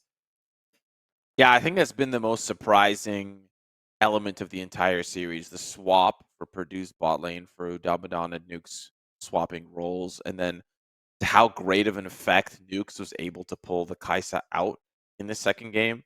If this is a victory that ends up going Purdue's favor, I'm even wondering what that draft looks like, where you maybe even ban the Kaisa and see what else Nukes can kind of bring to the table. I'm just saying, of course, it's contingent on another stellar performance, another great victory for Purdue, because if that happens, then this Kaisa is a problem, and it's a variable that wasn't planned by SCAD's team. Coming into this, they did not expect this bot lane, at least in game one, if it's a continuing trend, to go the way that it is. So maybe this Caitlyn way is their way of saying, okay, we can't let that happen again. We really need to showcase that we are the all-star bot lane here and that you need to listen to us. We are the captain now. So we'll see if that ends up being the case. And I like the point that you highlighted with Mixture not being on a front line, especially if he's like the lifeline in this team. He is the outspoken voice. Being on someone that has to be a little bit more protective of their life is going to make things, I think, potentially challenging. I think what you are kind of alluding to is that it's not the biggest problem, but it's a variable that can make it difficult for SCAD to be successful. That I agree with. Definitely does put more responsibility on the jungler of SCAD, War Trim. I felt like didn't have the best game in game number one. Felt that Alchemist did get the better of his opposite number, but again, both of them on playmakers. It's a lot about how they can set up for the team because neither of them needs to be the main carry. All eyes on Skypeture's Caitlyn, Mixture Sway, and then of course Aljun's Azir on the other side. Something that we didn't talk too much about in game one was the fact that Aljun was, despite not really being able to get involved in a meaningful way in early game, mid game skirmishes, he was just ahead of his opposite number. Tynox had a pretty decent game in his own right, took a very, very long time to die at all in the game, but was just behind in CS against Aljun. And it's definitely another factor that we want to look out for. But we're out of the Rift for game number two. SCAD looking to bounce back with a very similar composition. It's all about the bottom lane, but Purdue Northwest going to try to continue their winning ways through superior team fighting. See how that unfolds. In the previous game, we saw a little bit of a tussle in the mid lane with a few summoners ended up being burned. It's time to see if that ends up being occurring.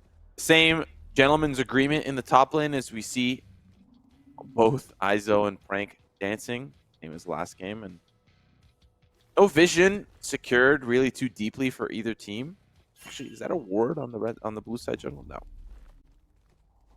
Seems to be pretty No standard. flash is being blown, it looks like, which is important. I do like this move from Mudan Badan, sacrificing potentially an invade on the bottom side. Obviously, it doesn't come through from SCAD, but getting into that bush in bottom lane and trade. So going to allow Nukes and Mudan Badan to play the level one that much better. Nukes, interestingly, going for the teleport on the Kaisa. So, I mean, down a combat summoner, going to make him a lot more vulnerable, going to make the 2v2 that much weaker. But obviously, the TP giving access to, the ability to take a free reset early on, as well as side lane potential. I'm going to be honest, I don't think I really agree with this one. I think he really wants the barrier for these team fights, but we'll see how it works out. Yeah, I mean, I know that the draft doesn't obviously always show the correct summoners or whatever the case may be, and we saw Ignite to start. The TP is kind of a similar situation, and as we look towards the bot lane in question, it has already begun. The bullying, the rough lane, Nukes, you had a great game one. Now it's time to take a little bit of a backseat and slow things down because this bot lane has already begun their terror.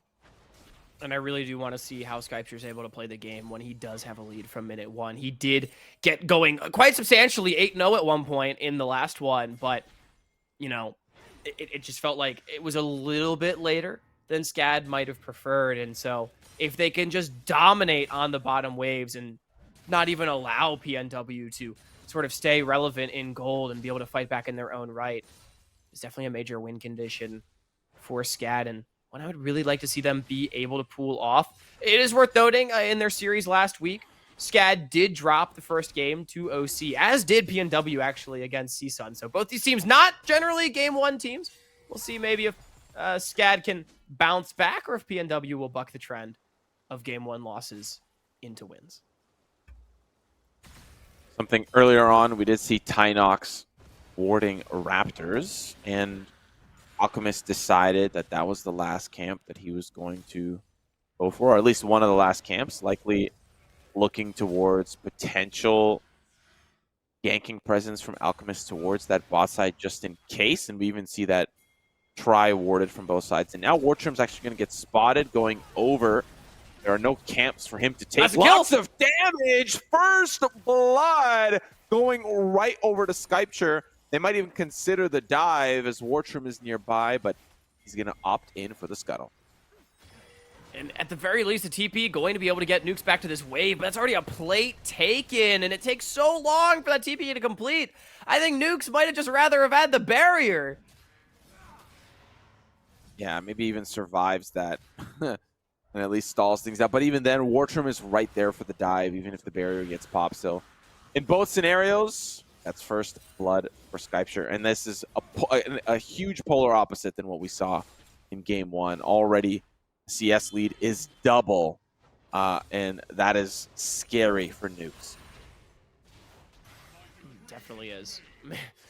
We'll see if Nukes is able to pick up kills in the same way that he did last game, but definitely a much better start for SCAD so far. Already approaching 1,000 on their gold advantage. I think an interesting adaptation as well from this game is that Alchemist did path towards the top side as opposed to bottom this time around, so maybe going to try to put more eggs in the prank basket this game, but definitely at the expense of Nukes, who cannot even step up to this wave, bouncing away from him.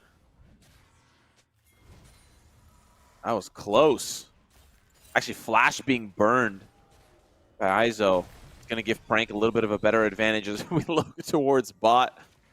It is just a bloodbath, but maybe Prank might even be able to get a little bit of a... Now that he knows kind of how this matchup is going to go based on game one, he can kind of read the opponent a little bit better and maybe find ways to extend his lead even further this time around if he has the potential to do so. And especially if, as you're highlighting, there's more eggs in the Prank basket. But looking towards this Dragon, first Dragon actually going over to SCAD, and makes sense. Their bot lane, PNW will not be able to answer in any scenario. Yeah, I mean, I'm really liking the way SCAD's playing out this game. Again, just a much better start than what we saw in game number one. Dictating push so well in bottom, dominating the river, and Wartrim now going to look for a dive. Nukes does still have the flash, but remember, no combat summoner available. Yeah, this is going to be rough. Almost even taking down the Stir. Wartrim is here. The range from Mixture going to help out with some damage, but Wartrim ignited, falling a little bit too low. The flash forward. Nukes not going to be enough to secure the kill, and Skypture with his second on the game. Wartrim with the bait of the year. I mean, Nukes, he thought he had the flash execute with the plasma, but that was not the play. Abaddon goes down as well. Mixture picks up his first one. And oh my word, this bottom lane is getting blasted for Purdue Northwest. SCAD, what an early game it's been from them. Yeah, this is, as we were highlighting in the pregame before the first game, this is, I think, this is what we were expecting. Yeah, this, I don't know if I was expecting, 20, 30 CS up, but, it is what it is. And I think also because it's Kaisa, because there's just so few tools to work with in the early game, and you're up against Caitlyn of all ADCs, so things are even worse than they could be. You could be playing Ezreal into this Caitlyn and have a little bit of at least some survivability in the laning phase, but yeah, this is not working out well. for the bot lane. As you can now see, Udamadan starting to roam, starting to try to provide impact elsewhere and leaving his ADC on an island. As you see PNW trying to find some resources elsewhere, scooping up Izo, a flashless Scion. He will be executed and given over to Alchemist. PNW at the very least able to take advantage of the pressure that they have on the top side of the map. Alchemist did take the Void Grubs a couple minutes ago. They get a kill for him as well. But, I mean, I will say... Oh, my God. I think Nukes is dead again, by the way. Look bottom. Look bottom. Yeah, and that's turret, too. I don't think it's the whole turret yet, but at the very least, it is a lot of gold denied from this Kai'Sa in a 4th plate over to the Caitlyn. I mean, this is just punishing. And remember, the Leona was R5. PNW opted into the aggressive answer, the engage-oriented answer, and then pathed their jungler away from this lane. I have to criticize that decision from Purdue Northwest. They do eventually get tower on the following wave. I mean, this game, I'm going to be honest, I think this game is completely over. They are down 2,500 gold for Purdue Northwest. 8.5 minutes in, SCAD is just destroying them. I mean, what a difference. SCAD clearly sticking to their guns, understanding that their loss last game was not a compositional issue. It was a blunder at level 1 into a series of unfortunate events that just did not allow them to convert the game in team fights. But they knew that at a certain point, that game was theirs to lose. And so going back to a very aggressive answer into this Kai'Sa via the Caitlyn, Skypes are saying, give me the ball, Mix willing to support with the way, and dominating to this caliber is a team that understands the way they want to play the game super well. And I mean, I have to give full credit to SCAD for how they're bouncing back in this one. Yeah, I agree. You see the rotation here from Purdue, and that may be the answer here, despite the fact that I think your criticism is that it is far too late, the lane swap. I don't know if it's going to give you an avenue for success. Seems to be the case, as now we see SCAD's bot lane towards top, working on their next turret, so to speak. And now that we see the lane swap start to begin, maybe Nukes and company can slowly retrieve this bot lane, but being so far behind, you're likely to be an item, maybe an item and a half as we get into the mid game behind the opposing ADC, and that's going to be very difficult to come back from unless Nukes just goes on an absolute killing spree and gets shut down gold out the wazoo, which is just going to be a little bit unlikely. Well, he actually might almost turn back onto Aljun, but of course he is gone. Lots of resources committed to be the punching bag here for SCAD. Yeah, and it's Udamadan that gets the kill. Not really worth it. And I mean, the problem for PNW, it doesn't matter if they're able to get gold back on waves at this point, because the Caitlyn is unleashed upon the map. They've just mined 3 plates off of top lane tier 1, and Prank is going to die to a dive flashless. Yeah, currently Purdue being a little bit outclassed. I'm very surprised Wartrim let him walk out there. That is... Maybe didn't have the information, thought the dive was taking too long and didn't want to take a risk, but I think actually a bit of a mistake from the jungler of SCAD. They will, at the very least, get the Void Grubs to continue to power up this Caitlyn 3-3 in that total more than likely. Oh, this could be it. Oh no, Zenith Blade misses. Gonna allow Wartrim to pop in, turning back onto Udamadan. He is going to be the first. Actually, he's still alive. Cease and desist onto Prank as he almost executes Wartrim. There's the ignite, but still alive. And they will get away with a free kill despite being engaged on. Now here comes Izo and Tynox as they want to re-engage the fight. Nukes off to the side, just going to be poking Izo with barely any damage. Aljun, he's going to hurt a little bit.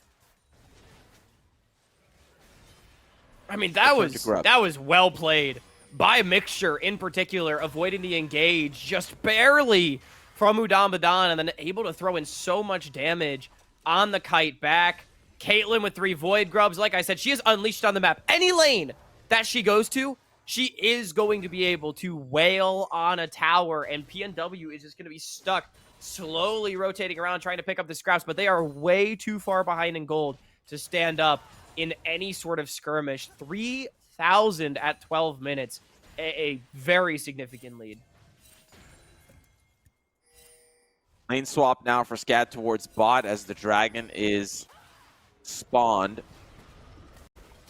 Troll wards galore controlling their side of the jungle as SCAD has arrived. Frank, you're going to have a few moments of respite before this terror bot lane arrives to the show. Recalls from Purdue. Will they make it back in time for this dragon, or are they just giving it up? And it seems to be the latter as the lead continues to develop for SCAD. Yeah, SCAD just... Oh, this feels like if this is a solo queue game, I'm like, guys, we might want to FF this one at 15. Like, it is impossible for Purdue to be able to fight back. It would take a monumental blunder from SCAD, I think, to lose from this position. At the very least, PNW going to get some free time on the top lane tier 1. They are getting some gold into Aljun, but we are very far from a team fight win condition for them, and SCAD is on the collapse. Well, like Grape says, this is CLOL, so anything could happen as we see the flash engage here from Mixture. Aljun's going to get out safely. So they'll reset things. Pings are coming out. Maybe they want to re-engage onto Tynox, wondering if Mixture has departed. But look at this. With 3 members top lane for PNW, SCAD, they can just walk their Caitlyn up mid, and Skypeshire can wail on a tower. Poor Udamadan.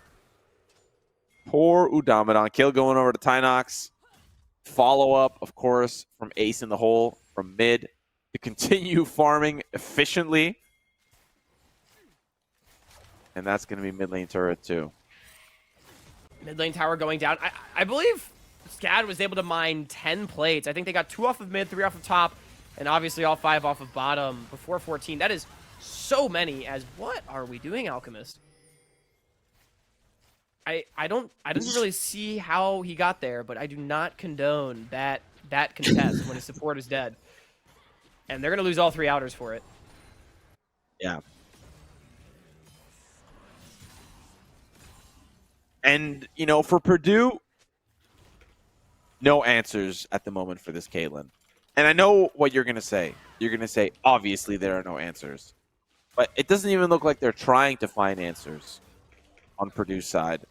Or what can we do about this Caitlyn? The problem is, I mean, Purdue is overloading waves. They're not trying to find answers. The problem is they're too far behind. The way Caitlyn comps work is you simply send Caitlyn to a lane, and you auto-win the lane when you're this far ahead. And so, as long as you just play defensively everywhere and follow Purdue Northwest around the map, they cannot hard engage into you. And every time we've seen them try, it doesn't work out for them, either because SCAD is able to cross-map on the other side for something better, or because they simply are stronger in the fights, because this Hui is 3-0.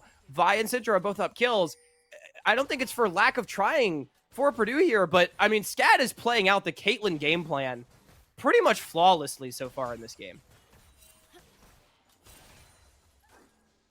Yeah, I think what you mentioned earlier would have to be a pretty big mistake for SCAD to lose the momentum that they've built.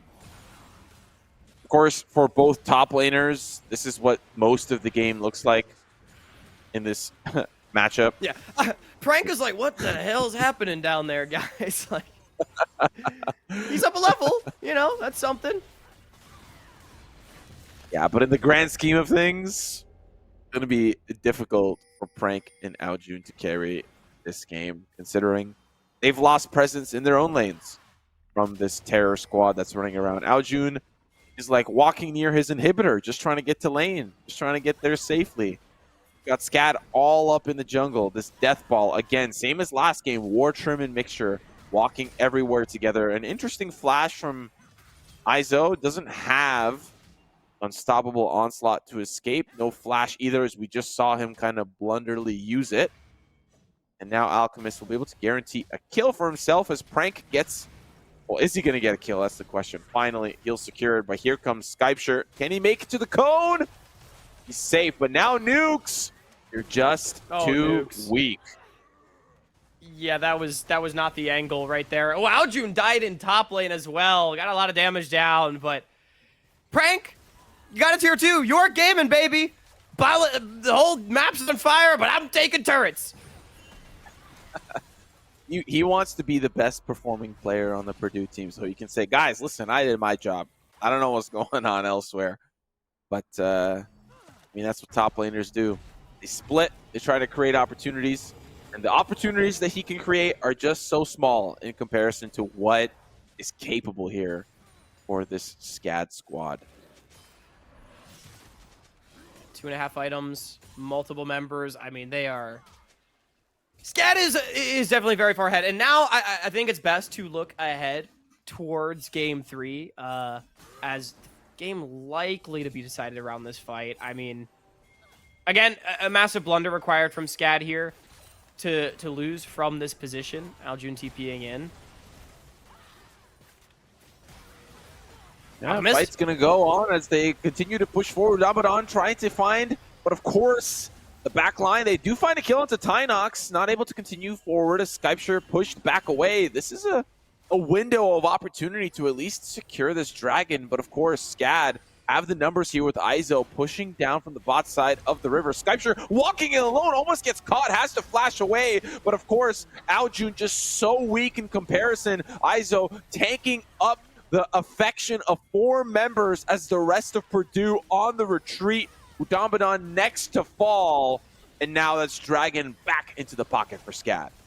As long as Skypeshire and Mixture are alive, SCAD going to be able to win the fights, and they find their angle despite losing Tynox to start everything off. A little bit messy right there, but not going to cut into their gold lead too much. It's 3rd Dragon for them. Tier 2 set to fall as well. As Alchemist, he's dead. He is dead. That was almost an opportunity for Purdue to find an angle. I mean, maybe not an angle, but a moment of respite against the onslaught and maybe even get the dragon to boot. Get a pick.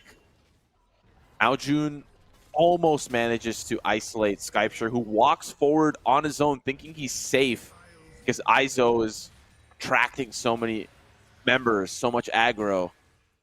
But he just flashes, and that's it. That's the fight lost. They don't catch Skypeshire, that's the fight over. But objective bounties for a prank. Let's go, baby. We're so back. Cutting the gold lead.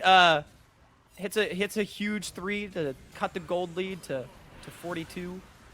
But looking ahead to next game, I think the biggest question for me is now we've gotten to see what Skypeshire and Mix look like with a strong 2v2 and not blundering the level 1. And I am very curious to see how Purdue bounces back from this, because I think this is much more in line with what we were expecting in this series out of SCAD's bottom lane as far as creating win conditions is concerned.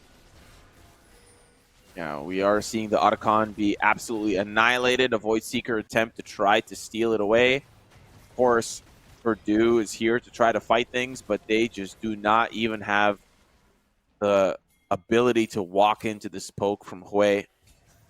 That's even without the poke from Skypeshire as they now try to follow up. Alchemist, not sure why those Raptors are looking so juicy for you right now at the moment. But cease and desist is exactly what will stop you from doing those Raptors to turn back around to try to get a kill into Tynox. Oh, but he is still alive. Skypeshire is still alive. Udamadan, you've got nothing left in the tank Zenith Blade to escape, but you will escape right to the fountain as SCAD are making their way to their first inhibitor. Yeah, I mean, Tynox just absolutely saved Skypesure's life. I think Nukes had him. No flash on the Caitlyn, but the scatter interrupted the killer instinct, so Nukes couldn't get all the way in. Skypeshire survives, picks up a double. It's going to be 2 inhibitors over to this Caitlyn comp, and I think at this point we're waiting for Baron to spawn in 3 minutes, and it is going to likely be curtains at that point for Purdue Northwest. SCAD well on their way to equalizing the series after an arduous game 1. This is a spectacular resurgence from the South 2 seed. Yeah, I think the onus now moving into game number 3 is going to be entirely on Purdue asking the question and answering, how do we solve this problem in the bot lane? What can we do at the moment? It may not be, get a better player forehead. That's not an option that's available at the moment. Question that we are asking is, how can I try to get nukes online or at least go even in the lane as we have a look at this replay from Skypeshire surviving? Yeah, I mean, it was just the scat of the week from Tynox. It was so nicely done by the mid laner. Honestly, dare I say, like, not necessarily intentional, just kind of the right timing, but preventing a 1,000 gold shutdown from going the way of nukes. I mean, it still would have been a one fight for SCAD, but, like, it's just even more gold that PNW does not have access to, as I have no idea why nukes was ever there, but nice pick. Yeah, bot lane going to be the next to focus on here for SCAD, as they have the most convincing games of the series, knocking down towards the end. Purdue scratching their heads thinking, what can we do for game 3?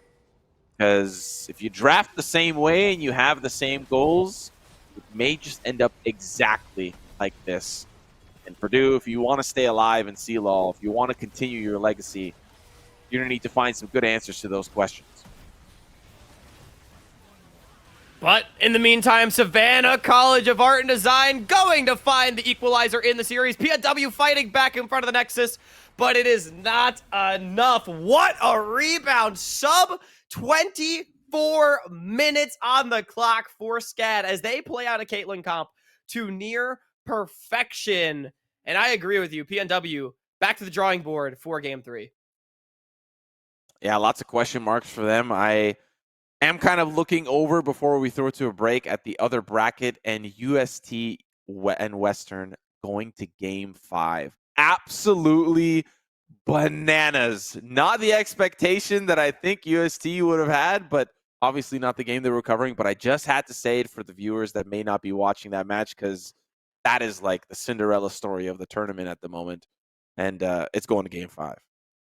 Yeah, let me try to find really quick if I can.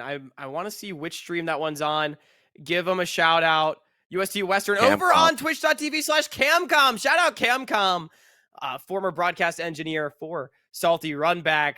Absolute cinema. If Western is able to take down the University of St. Thomas, that would be one of the largest upsets of the tournament so far. So definitely be sure to tune in over on that one. But in the meantime, we are going to throw it over to a quick break. Make sure you don't get anywhere. And when we come back, we'll see if PNW can get back to their winning ways or if SCAD has just taken a handle on the series.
Welcome back, everybody, to the coverage of the 2025 College League of Legends Championship, where Savannah College of Art and Design has swiftly equalized their series in the lower bracket against Purdue Northwest. My name is Hawk. Joining me is Simo. And before we get started on anything, pull up the upper bracket one more time because we have some stuff to talk about. Western Ontario going to Game 5 against the University of St. Thomas for a spot in top 8. Would be one of the upsets to end all upsets. Catch that match over on twitch.tv/camcom. Seed 11 versus Seed 2 is crazy talk. I mean, it was already crazy for Western to beat Winthrop. That's just the first, straw that broke the camel's back. But this would be an unreal run. And maybe all their tweets is just trying to get into their opponent's heads. Like, oh, this team is a write-off. It's no big deal. They're done anyways. Let's just play how we play. And yet here we sit, Game 5. That would be an unreal finish. It truly would be. The Mustangs having the potential to do the unthinkable, upsetting St. Thomas in the upper bracket, moving on to, I believe, what would be their third appearance in top 8 in program history, if I'm not mistaken. Maybe fourth even. Western Ontario, the things that they've been able to do with just a club program, pretty impressive throughout the history of CLOL. Definitely considered by many to be a top 5 team of all time. But a reminder for the fans at home as well, the loser of that series faces our winner tomorrow. So Purdue Northwest and SCAD maybe looking at this series, hoping that UST is able to pull it out. Although, Simo, you did say that Wartrim was in Twitch chat rooting for Western to do it. So maybe game recognized game. If Western's got the sauce, they should do it. And these teams, I mean, they got to beat anybody anyway. So bring on St. Thomas. Yeah, well, with Lovesick Candy from Western playing Mbessa mid, it's going to be an interesting, hard-fought battle to go up against Bradley's Cassiopeia. So if you're interested, obviously, as Hawk highlighted, cam_com. For us, we are going to continue our SCAD versus Purdue series going into game number 3, which is, a vast difference from what we saw game 1 to 2.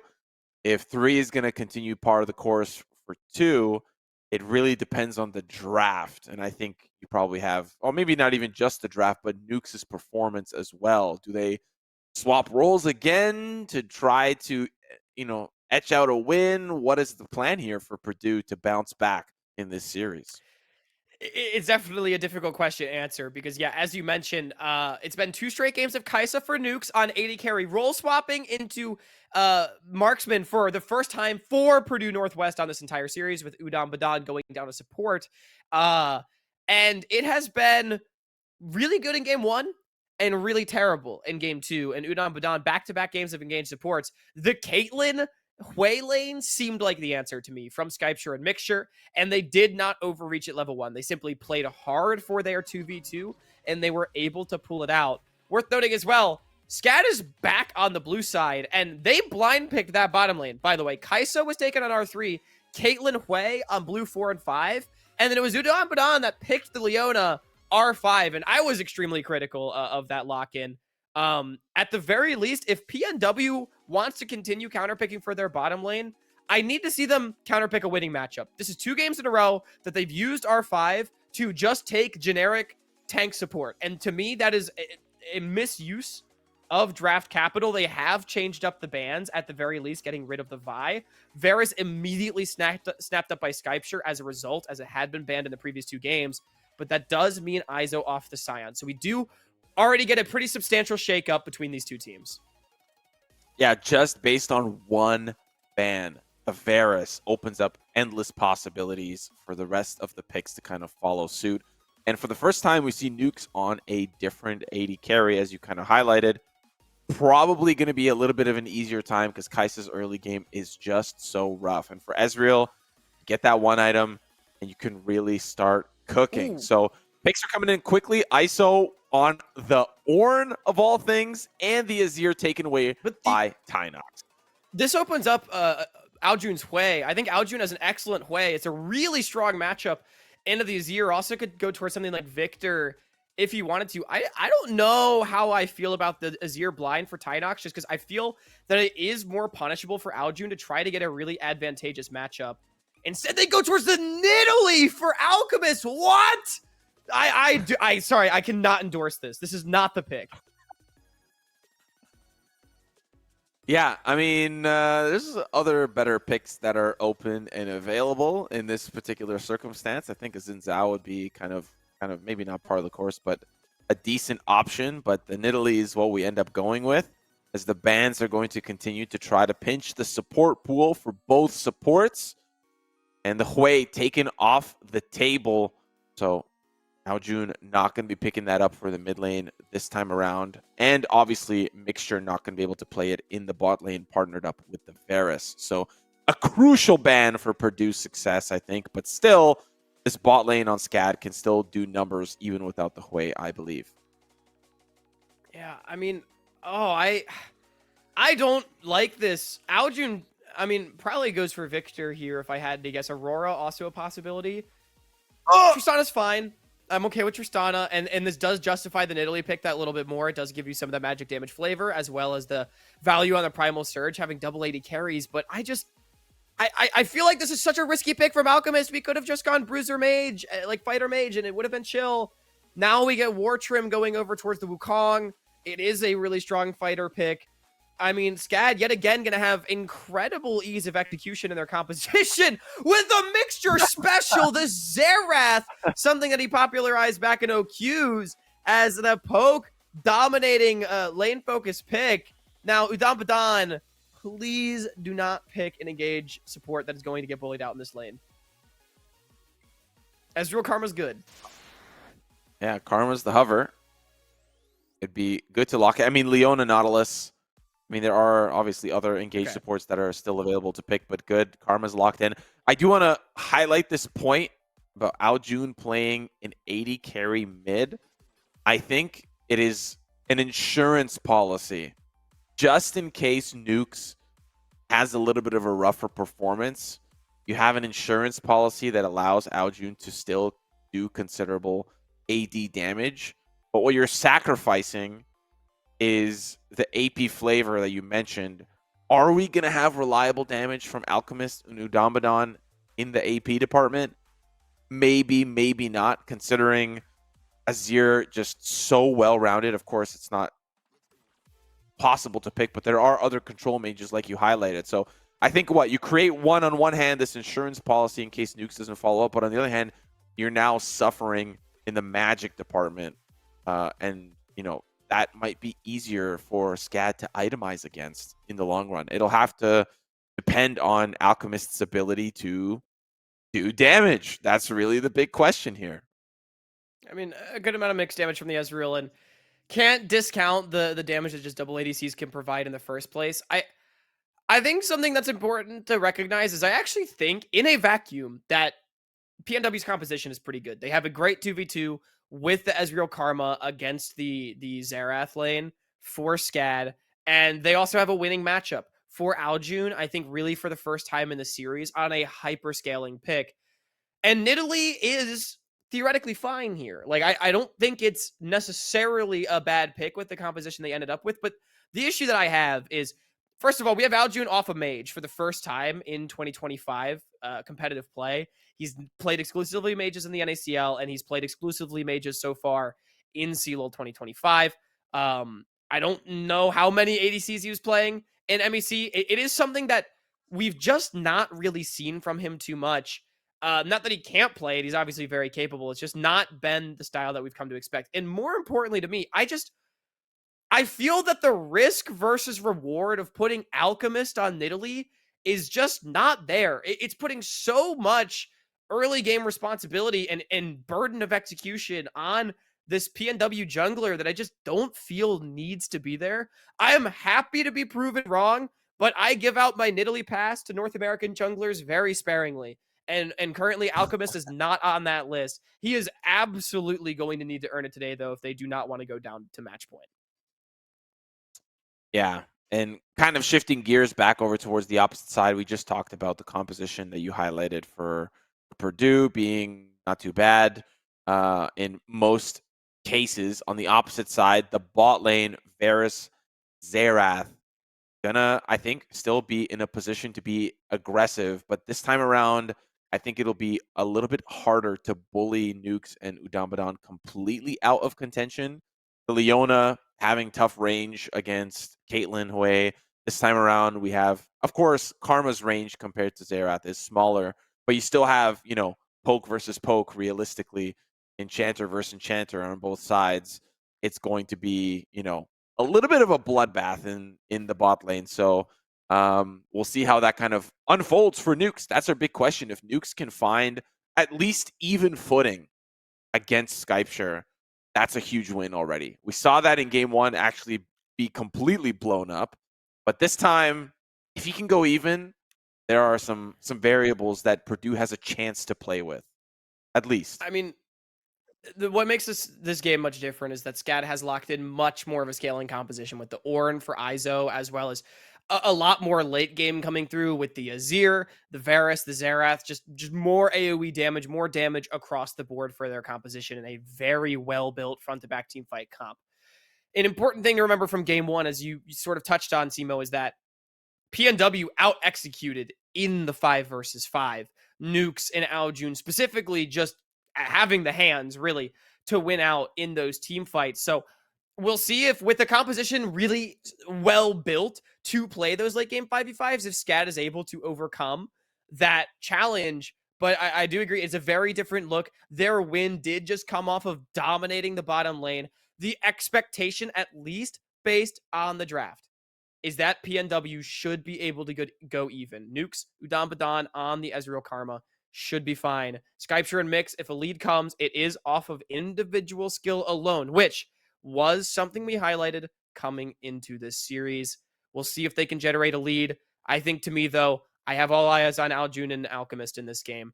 If the Nidalee and Tristana are able to get going, PNW will win this game. Otherwise, SCAD, with their rock-solid team fight composition, can make things very difficult. Yeah, I think I'm hoping for Purdue's case, not because I suspected Purdue would win the series, but I'm hoping for Purdue's case that losing game two in the way that they did was not a blow to their momentum or a blow to their ego, that they were able to mentally reset. That game was tough to lose. And coming back from that is, we can talk about draft and we can talk about performances, but there's also the emotional aspect of losing a game in the way that they did, despite the series not being over, is a huge blow emotionally to the potential morale of the team. It'd be one of those things that you can't put a stat to. I'm hoping that whoever is on their team that's the morale booster, if someone's cracking the jokes, I'm hoping that they're amping it up to a 10, because Purdue is going to need that to bounce back. So, that is an element that obviously we can't I feel like yeah. that loss is the kind of thing in competitive play where, like, it's so bad, it's good. You know what I mean? Where it's not a long, heartbreaking defeat or anything. It's like, well, we got destroyed. Let's go next. And next, we have come game 3 on to Summoner's Rift. Purdue Northwest wants to bounce back, but Savannah College of Art and Design wants to go up to match point in their own right, with a mixture on the Xerath and Alchemist on the Nidalee. Oh, and look at this from Purdue. Again, trying to develop an opportunity for success for their bot lane. A huge invade starting to develop, and Skypeshire waiting on the opposite end. Will he be able to react fast enough? Nidalee walks in. There's the slow from Varus to kind of answer back, and they're going to continue to chase. Not going to work. Ooh. Oh, Aljun jumps over the Alchemist! spear! The barrier! Skypeshire is still Someone's alive, got him. but Someone's he's got so him. low. The arrow. Literally, someone just walk walk up and out of that guy. There we go. Nuke's able to find the Mystic shot. What an invade. Alchemist 2 for 2 on the spears, and that actually meant a lot. Aljun skilling rocket jump level 1 as well. You talked about it, setting up the bot lane for success. How about a kill for Nukes and all summoners off of Skypeshire? This is insane. What a start. Of course, now we are beginning the laning phase. And look, Skypeshire, Mixture, having to come to lane super unprepared a little bit. Udambadan and Nukes getting a little bit of a advanced positioning, giving themselves a little bit of an advantage. This is the type of stuff that you like to see. And then now you talked about it, Aljun having so much more presence in this lane to be able to fight Tynox. We'll see if Wartrim is going to give him some support. Look at Wartrim. Wartrim started as Wolves and now walking into enemy Raptors, knowing that Alchemist started topside, but is likely not going to go to the Raptors until third camp. So just going to get a really nice steal. PNW does not know this is going on. Maybe a flank angle onto Aljun if the Tristana does step up too far. But no, jungler's going to run into each other. Oh, and Alchemist is low. This is rough. Wartrim in a good spot, but they are only level 2. Heal. The cone's over is going to allow Aljun to rotate over. But Alchemist, he's a little bit low. He can't really fight for this. Azir is here as well, poking away from the backline. The spear misses. No, that's the avenue, but it doesn't matter. The jump over. Now they turn on to Tynox. This is horrible. He has flash available. He won't use it. It is Aljun with 2 kills. And this is the mid-jungle. Aljun and Alchemist are actually doing it. That one mostly on Aljun. I have to respect, though, Alchemist kept the fight going, knowing that his mid laner could be first to the play. And Aljun, no explosive shot, no problem. He's got the Q to quickly stack up the lethal tempo with the bonus attack speed. And that was all of the damage Aljun needed to clean up the fight. Flash follow on the Wartrim. Tynox knew he was dead no matter what. And a massive 2v2 in the jungle. Wartrim's initially good Raptor steal turns into a disaster for SCAD. Yeah, this is very rough to start here for SCAD. Purdue. Oh my god, and look at this. Alchemist is going to take away the red as well. He's got push in bottom. You saw heal get blown off of Mix with Nukes just shifting forward. This is a huge game. Oh, Nukes. No exhaust. Still has flash available to turn from Udamba. That's a kill. Skypeshire's low. Oh, the flash forward. They want seconds. Oh, he's got a nice. Oh, but he misses the Q. Root. Now here comes, of course, Wartrim. The root, of course. And Xerath is going to find one from a fadeaway. Of course, they continue to fight onto Udamba, but Alchemist is here to support. But the clone and Wartrim gets away. A 1-for-1 trade for both AD carries.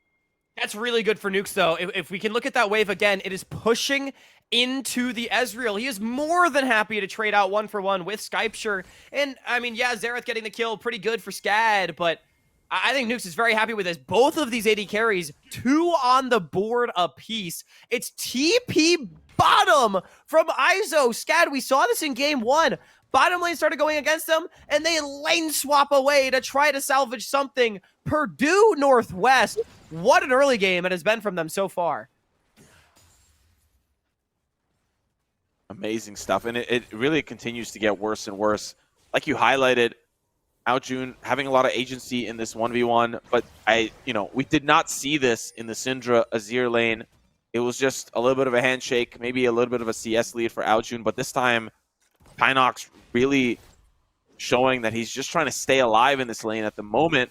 And having so much pressure allows, of course, first, Aljun the ability to roam if he needs to, but also Alchemist having mid pushed up constantly means that Pinox is going to have a tough time rotating over the fights. As Prank getting bullied in the top side, like we highlighted for the lane swap. Yeah, but he's Scion. He'll be A-okay. Does give SCAD first access towards these Void Grubs, though, and they would love to take them away from the double AD carry composition. A great siege comp, actually, in SCAD's own right with the Xerath, Azir, and Varus.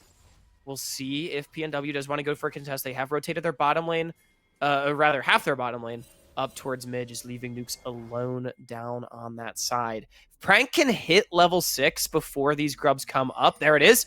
He can base, TP back, or even TP bottom, and then he'll have access to the ultimate to potentially make it a 5 versus 4 around these Void grubs. ISO, no teleport, just going to follow the roam from Nukes, but it's the Lions first onto the grubs. Alchemist rotating over. ISO as well walking from River as Nukes holding down the line in mid. They have a control ward there to spot the rotations from mid, but these grubs are falling really slow. It's taking forever, and one actually ends up getting stolen. The engage here from ISO only catches Udamadan in the back, but so much damage onto Alchemist plus a stun from Mixture is going to secure 2 grubs for SCAD. Yeah, that's a big mistake from Alchemist right there. Dashing back in to try to get the grub, doesn't even find it. Good smite from Wartrim and ends up giving one over. SCAD, well played by them to still fight back. Yeah, continuing forward. Great barrage there onto Wartrim. He's so low. The flash forward auto. He's still alive. Not what I expected, but it's a karma auto nonetheless. And Wartrim survives with flash up. Okay, Wartrim. Lucky for him, avoids getting postered by Udam Badam right there. It might have become the first person in human history to get flash autoed by a karma. Able to get out. It is flash burn for nothing as well, so I think SCAD can be pretty happy about that one. And with Tynox being able to collect the wave, at the very least, farm is still relatively close for SCAD. That was an issue in game 1, falling behind in the CS department and a lot of their major lanes. The only substantial lead right now really coming in the top jungle for PNW. And while their gold lead is over 1,000, it is not completely unmanageable for SCAD. The bigger story to me, though, is it's not some crazy early game focus comp for PNW, right? Again, their 5v5 still going to be very, very good. So SCAD obviously wanting to not fall too far behind.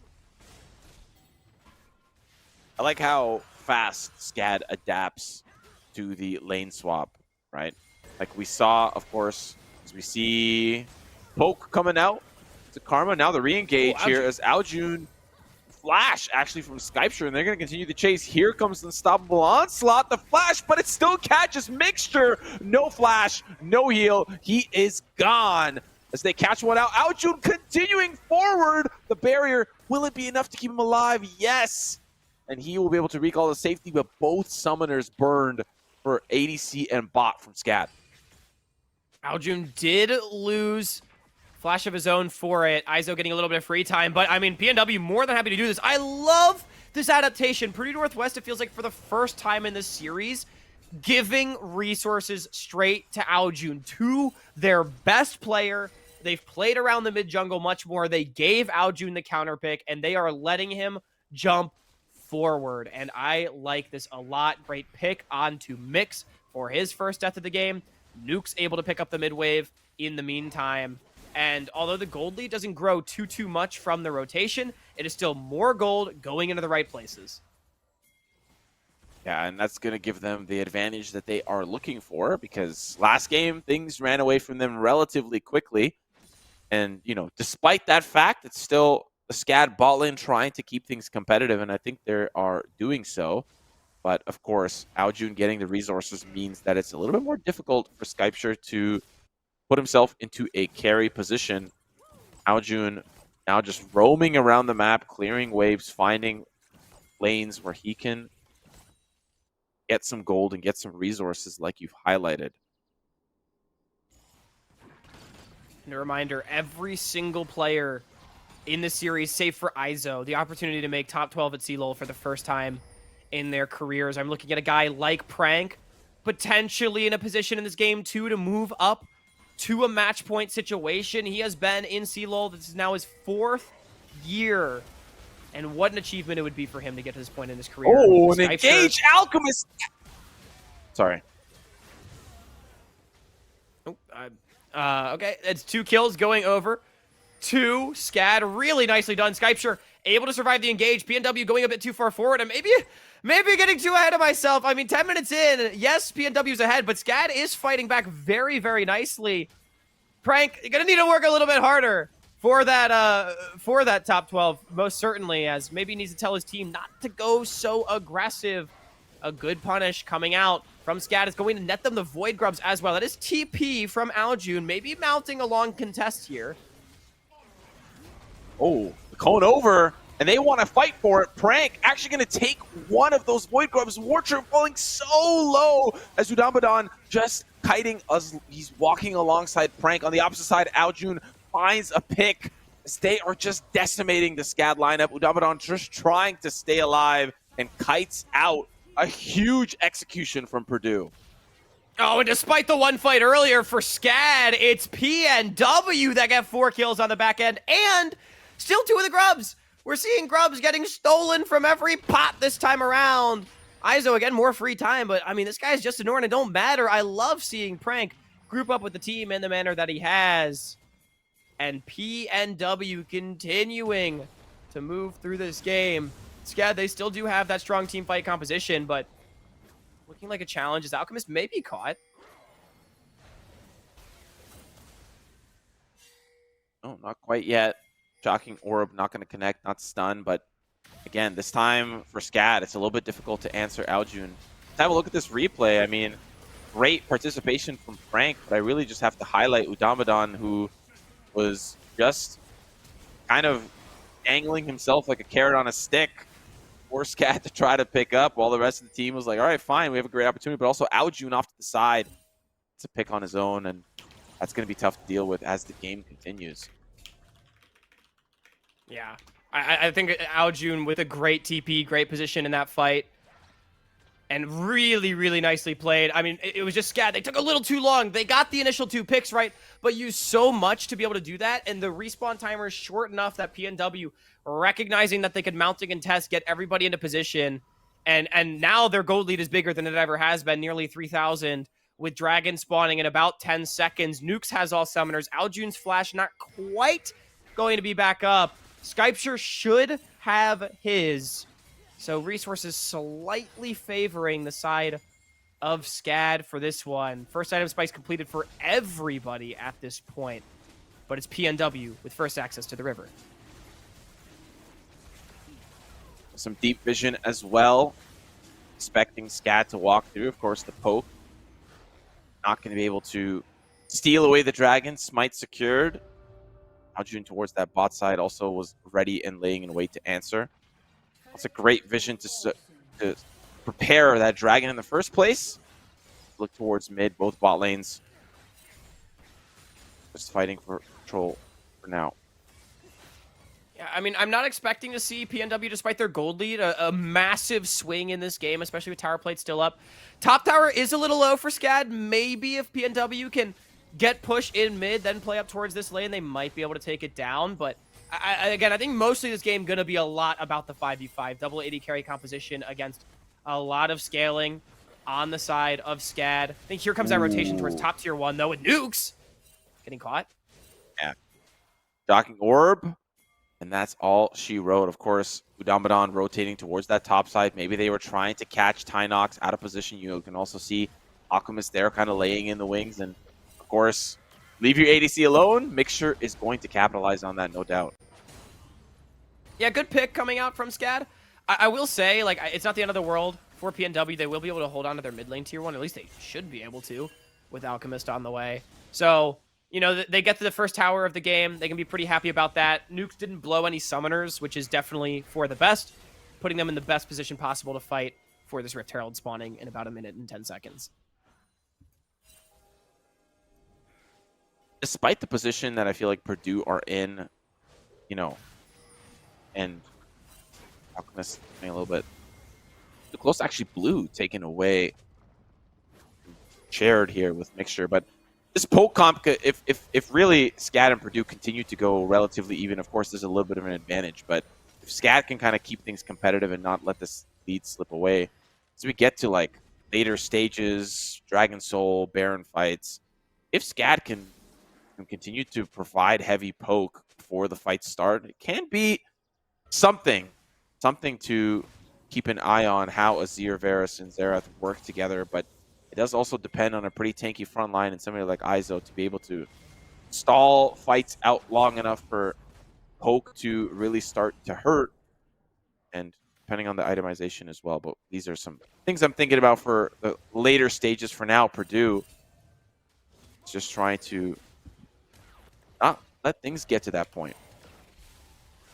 Yeah, I definitely do agree. If we're talking full late game, SCAD going to have the advantage largely from that Ornn and the poke that you did mention, as that is a kill. Ooh. Onto... Yep, that's caught up. But the flash over follow-up here from Wartrim, and they will secure a kill onto Udambadan, but Aljun here to party as Call the Forge God going to knock up Aljun, but for what cost? It is going to be an absolutely annihilated Skypture off the back of an Alchemist Javelin. Tynox here to party, but he is a little bit too late, and he did not bring the potluck goods, as now that's going to go right to the favor of Purdue. They want to continue the fight, potentially, if they land a good Javelin or some poke from Nukes, but they'll back off, and Aljun already splitting towards that top side.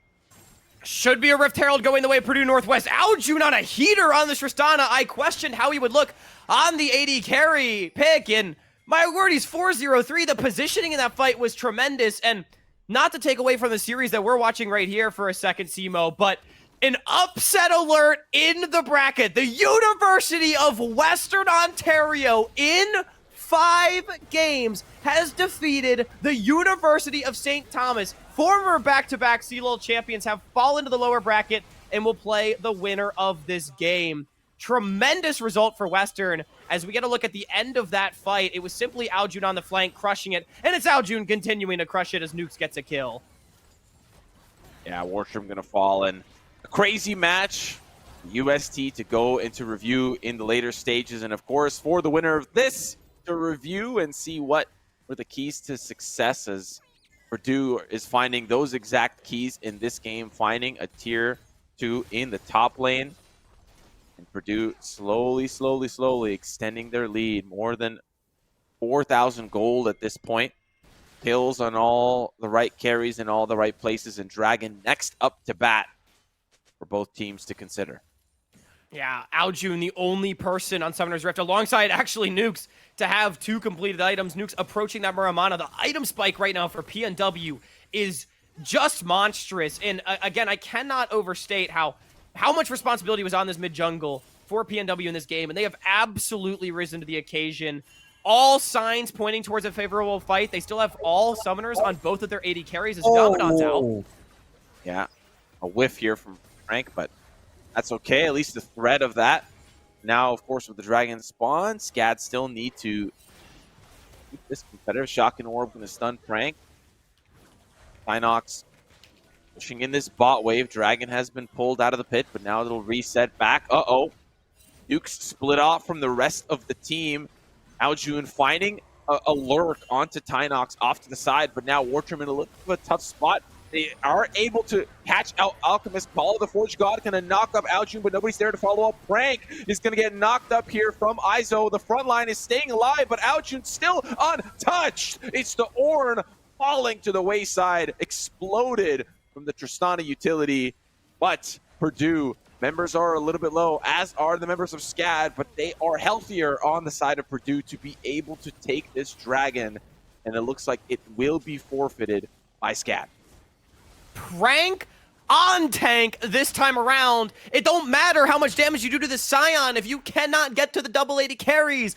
Aljun and Nukes continuing to be the guys for Purdue Northwest as they look towards match point with a soul point dragon being taken now.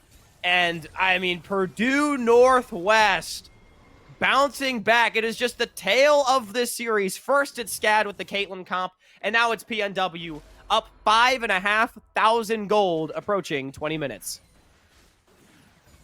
Yeah, very polar opposite game we're seeing here. Seems like a tit for tat, and the questions that Purdue had moving into this third game definitely have been answered. At least I feel like they found some definite answers. And see if Mixture is going to find an answer here onto Prank. He does get stunned up, and three members should be able to beat him down. Like you said, he is tanky. Actually going to be able to at least turn things a little bit. Rift Herald to try to give him the out, but Udamadan is here. Oh no, Aljun! He's bought enough time! Rank! The sweet treat cannot be defeated. Double kill for Aljun, chasing down Wartrim. That is insane. I mean, Prank is so damn tanky. Level 13 on the side, he's dancing on him, and he deserves it. Man, just keep Prank on tank, man. This is absolutely the answer. Alchemist able to get a Rift Herald charge into top lane tier 3 with Aljun behind. Tynox should be able to defend them. Maybe not. Okay, no, he can. But mid lane, instead, just going to be the focus from PNW. They take down a tier 1. They have Otacon in bottom lane, should they choose to go towards it off of this reset. And, I mean, SCAD, they may have tremendous scaling on their side, but it feels like they are way too far behind to be able to come back. Yeah, and I don't think that, both these two teams are at a caliber where I don't think one is going to want to try to draw this out. Like, I don't think Purdue is going to be intentionally just, let's just farm waves and play it safe. Like, they're going to put the nail in the coffin if they can, and they are definitely in a position to do so off the backs of somebody like Aljun, just having a stellar performance this game. I just feel like there hasn't even been one opportunity for SCAD to isolate Aljun, or they don't even really have the tools like a Vi, like a cease and desist to just isolate Aljun in a fight. Maybe if Tynox lands a cool shuffle, but even then, Flash, Rocket Jump, there are tools available for Tristana to just reposition. So, yeah, just a tough, tall task, especially now that Aljun is rocking and rolling. And of course, to boot, a huge bonus, Nukes is also killing it, which is something that we were wondering if that was going to happen in this third game. Yeah, just need to have 2 strong carries. Ruinous Otacon going to be taken down completely for free. No recourse here from SCAD. Maybe can try to play for the top lane tier 1. We'll see if Prank gets up there to try to defend it. Tier 2 instead going to be the sites for PNW. More gold on this tower anyhow, as SCAD is able to at least claim the objective bounty. There's going to be the tier 2. Are they going to consider this tier 3? Nope, they'll just back away. They've got what they came for. They can reset, try to catch this mid wave, maybe even try to catch Skypture out of position. He's staying a little bit too long. We'll back away. God, Aljun is level 15. I mean, he is absolutely monstrous. Again, the player that we expected to be the X factor in the series, the player that we speculated might be the reason that Purdue Northwest could make top 12 for the first time in the history of the Midwest Esports Conference, in the history of their program, which would be, I mean, again, just an absolutely massive feat. Udam Badan, been here through it all for Purdue Northwest and back into the lineup for 2025. An incredible story would be for him. An incredible story would be for Prank if they're able to continue on their road. SCAD obviously won't be out after this game if they do lose this one, but backs against the wall. And I definitely have to say, PNW putting more eggs in the Aljun basket and simply picking a stable lane for Nukes and Udam Badan seems like a pretty nice winning formula for them. Yeah, something that they can easily replicate in the draft in the next game. This Dragon fight, pretty important for SCAD if they really want to contest it, which looks like they are clearing the vision as they don't really have a lot, and they haven't really had a lot of opportunities to pass the river throughout the whole game. As we see a flank here coming in from Frankie, he's actually going to miss Skypeshire, but that doesn't matter. He's just a distraction. But no! Aljun is caught! This is huge for SCAD! They get a follow-up onto Prank. Massive turn of events. They will continue the chase, but now for them, really, that just means Dragon. But what a catch out onto Aljun. Yeah, a huge mistake out of the mid laner of PNW. We've been gassing him up so much this game, but how the hell did he end up there catching a Chains of Corruption in the face, and they lose the soul for it?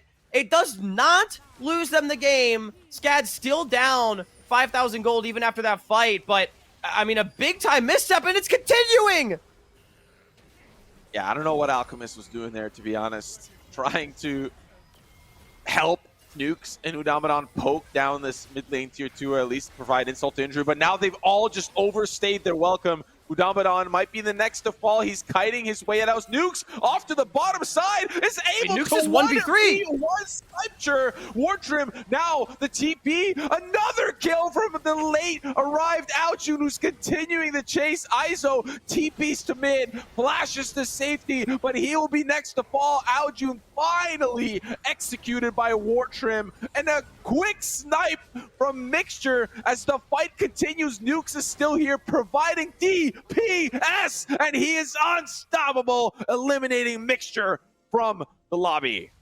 What is going on right now? First, it's PNW after losing a couple of members. They overstep. They look like they're getting chased down, but then SCAD goes too far forward. Aljun TP's back into the play, and Nukes was like 1 versus 3, just kiting it out, firing in the mystic shots. Again, this guy's usually the support for the Lions, and him and Udamadan look at each other before this series, and they said, "Hey, bro, what if we just traded roles?" And PNW uses it to convert for a Baron now, right back up to about a 6,000 plus gold advantage for them. It is only going to grow as the tower is certainly set to fall. This is, I mean, an insane pendulum swing back and forth and back again, but in the end, it's PNW in the lead. Yeah, PNW in the lead has been the name and the tail of the tape of this third game. And man, Aljun and Nukes have put on a performance this game. Really kind of brings the question for me as the series continues. Do Purdue continue to provide Aljun these types of lane assignments? This type of position where he can win lane and maybe even win game? We'll have to see in game 4 as this third one still SCAD having an opportunity. And we've seen if Purdue can make some mistakes, SCAD are more than happy to catch them out of position. And they have the tools to do so, particularly a good chain of corruption, maybe a follow-up from Tynox on an Emperor's Divide. The opportunities are there. They're going to be hard to find. I mean, to that point, Nukes and Aljun both down their flashes, which does make them potentially vulnerable. I don't think they'll be up for this dragon fight either. So that could be the avenue of Wartrim or Iso is able to find a good angle into the backline. We have seen that the damage follow-up can come from very far away from SCAD if one of these AD carries does get locked down. The question is if. Tristana, Ezreal, definitely hard to pin down, but without that extra layer of protection, it is most certainly a possibility. Minute 30 until the second Soul Dragon spawn for Purdue here. I mean, this should be the fight that decides the game. Approaching 3 items for everybody here on SCAD. If Tynox has that Rabadon's death cap, I mean, their composition, ornaments on both the Varus and the Azir as well, it is coming online. So Purdue is still very far ahead, but not for much longer. They need to be able to find a decisive fight to close this game out sooner rather than later. It'd be nice to see how far away Tynox is from completing that. It'd be, timing There. If wise. we can get a gold toggle from the observers, it would be Yeah. ideal. The 1100 gold to Dragons, complete that Rabadon's. unless he can recall, buy it, and TP, it's a possibility. He's The 700 away. He's not going to get it. Yeah, it's a little bit too far. That's big. That's really big. PNW maybe can breathe the sigh of relief.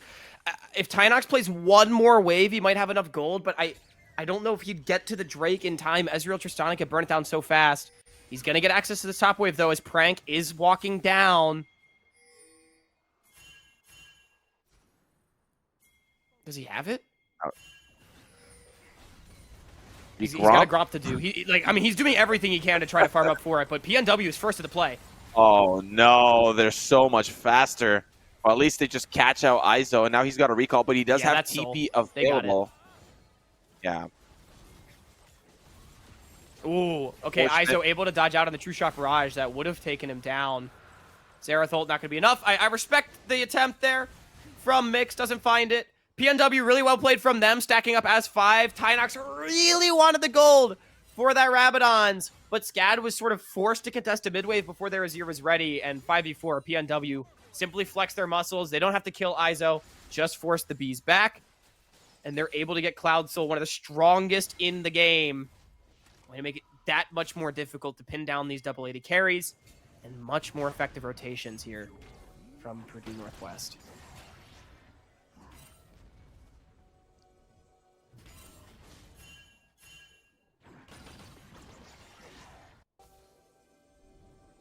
SCAD gonna start setting things up for Baron, or at least working towards controlling that side of the map. You don't really have anybody that's going to be able to answer the top wave if Aojun decides to stay there. Of course, he's not going to keep pushing that wave, but at least get some vision in. It's going to be cleared right away from Purdue. And for SCAD, it's going to be tough, especially for Xerath and Varus to be able to provide some poke, find their way in slowly. If they don't have the vision to do so, you're going in blind. Sometimes you might fly a little bit too close to the sun, and Purdue are going to be happy to get that burn going. It's worth noting, again, I mean, SCAD, they have gotten their item spikes. Their composition is scaled at this point. And PNW obviously continuing to have map control, find neutral objectives, but they still yet to find that fight that's going to close out the game. I would really like to see them rip this Baron in 35 seconds and really take over. The saving grace for PNW is the fact that it is a lethality Varus, which means that Prank is going to be very, very difficult to get through with the Hollow Radiance, Mercury Treads, Unending Despair. I mean, Tynox is really the one sort of tasked with doing the consistent DPS to him. War Trim, no Black Cleaver means that he's not going to do it. Lethality Varus not going to do it. So I honestly think maybe an itemization mistake from Skypeshire going lethality this game. I mean, it's good against everybody else except for the Scion. But point standing, SCAD does have play with the ornaments and the scalings come through. But PNW, this is exactly what I wanted. Just pull the Baron, force SCAD into a fight. And Nuke's is going to be that front line, poking SCAD away. They actually reset the Baron. They wait for Frank to join. He's going to be in the mid lane. Frank going to be pushing in that wave, and then again, okay, done everything that they needed to do, reset back onto the Baron. And actually a split push from Tynox, he is just going to let this go. Yeah, I mean, PNW, really great river control right there. This guy is never dying, by the way. Yeah, here comes the fight. Frank is still alive. Of course, Tynox is not here. Again, this is just kite and retreat, kite and retreat. But PNW don't really have any desire to play this game because they know how it ends, and they want to deal with the waves that are crashing into their relative turrets. And now that they have Baron, they can do whatever they want, wherever they want to push. Top wave is pushing. They'll likely develop the mid push. Ajun's going to answer bot. If they can chase down Izo. I mean, not a bad response from SCAD, to be honest. They do get a couple of... Oh, Don, that is not the angle, my friend. Face checking a jungle with everyone recalling. SCAD picks up a freebie. Not a bad response again from SCAD. They did get a couple of objective bounties, a couple of turrets. It's something back for them. The Baron would have been very difficult to contest. And I mean, PNW did not actually get anything with their first Baron that they managed to pick up. And without their support, the second Baron push is going to be delayed. They've struggled to close out games as well. We saw that in game 1. So, I mean, like, it's not like, again, SCAD has not lost the game yet. Even though they're very far behind, PNW's got to do something to close it out. And that hasn't really happened yet. That's the biggest question mark so far. Despite the control, SCAD are a fortress and look like a little bit of an opportunity here for Prank as he opens up the top turret inhibitor. Gonna give Purdue an avenue to work with off this Baron push. And of course, now, the bottom is knocking as well. Udamadan is gonna join from mid. And answering Aljun is going to be a little bit tough as look at the damage he's just shredding through Izo and Nukes here. This is the focus that they're working on. The Call of the Forge got to knock up Alchemist, but he's got so many heals. Wartrim, half HP off the True Shot Barrage. 4 members strong here as Prank joining in from the fray. They will get this inhibitor knock up onto the front line there. Knox almost gets taken out. Aljun! Aljun just tearing up, finds one. The rest of the team now just closing out the game. Skypture just trying to keep things competitive. Mixture has spawned, trying to keep his ADC alive, but it is a fruitless effort. Purdue knock down the Nexus for game number 3. Purdue University Northwest 1 game away from a date with the team that knocked them out last year. You know Prank is itching for revenge to go deeper than the MEC ever has, and PNW, they do finally close out the game in their favor, just as I asked them to. Really well done on the Baron push. I think SCAD making a few mistakes, overreaching, looking for picks here or there, but they just kind of got yo-yoed around the map, and Aljun on the Tristana, the carry for the squad. This guy having a great series so far. We're going to send it to yet another quick break, but when we come back, we'll see if PNW can close out the series or if SCAD wants to send us to Silver Scrapes. Don't go anywhere.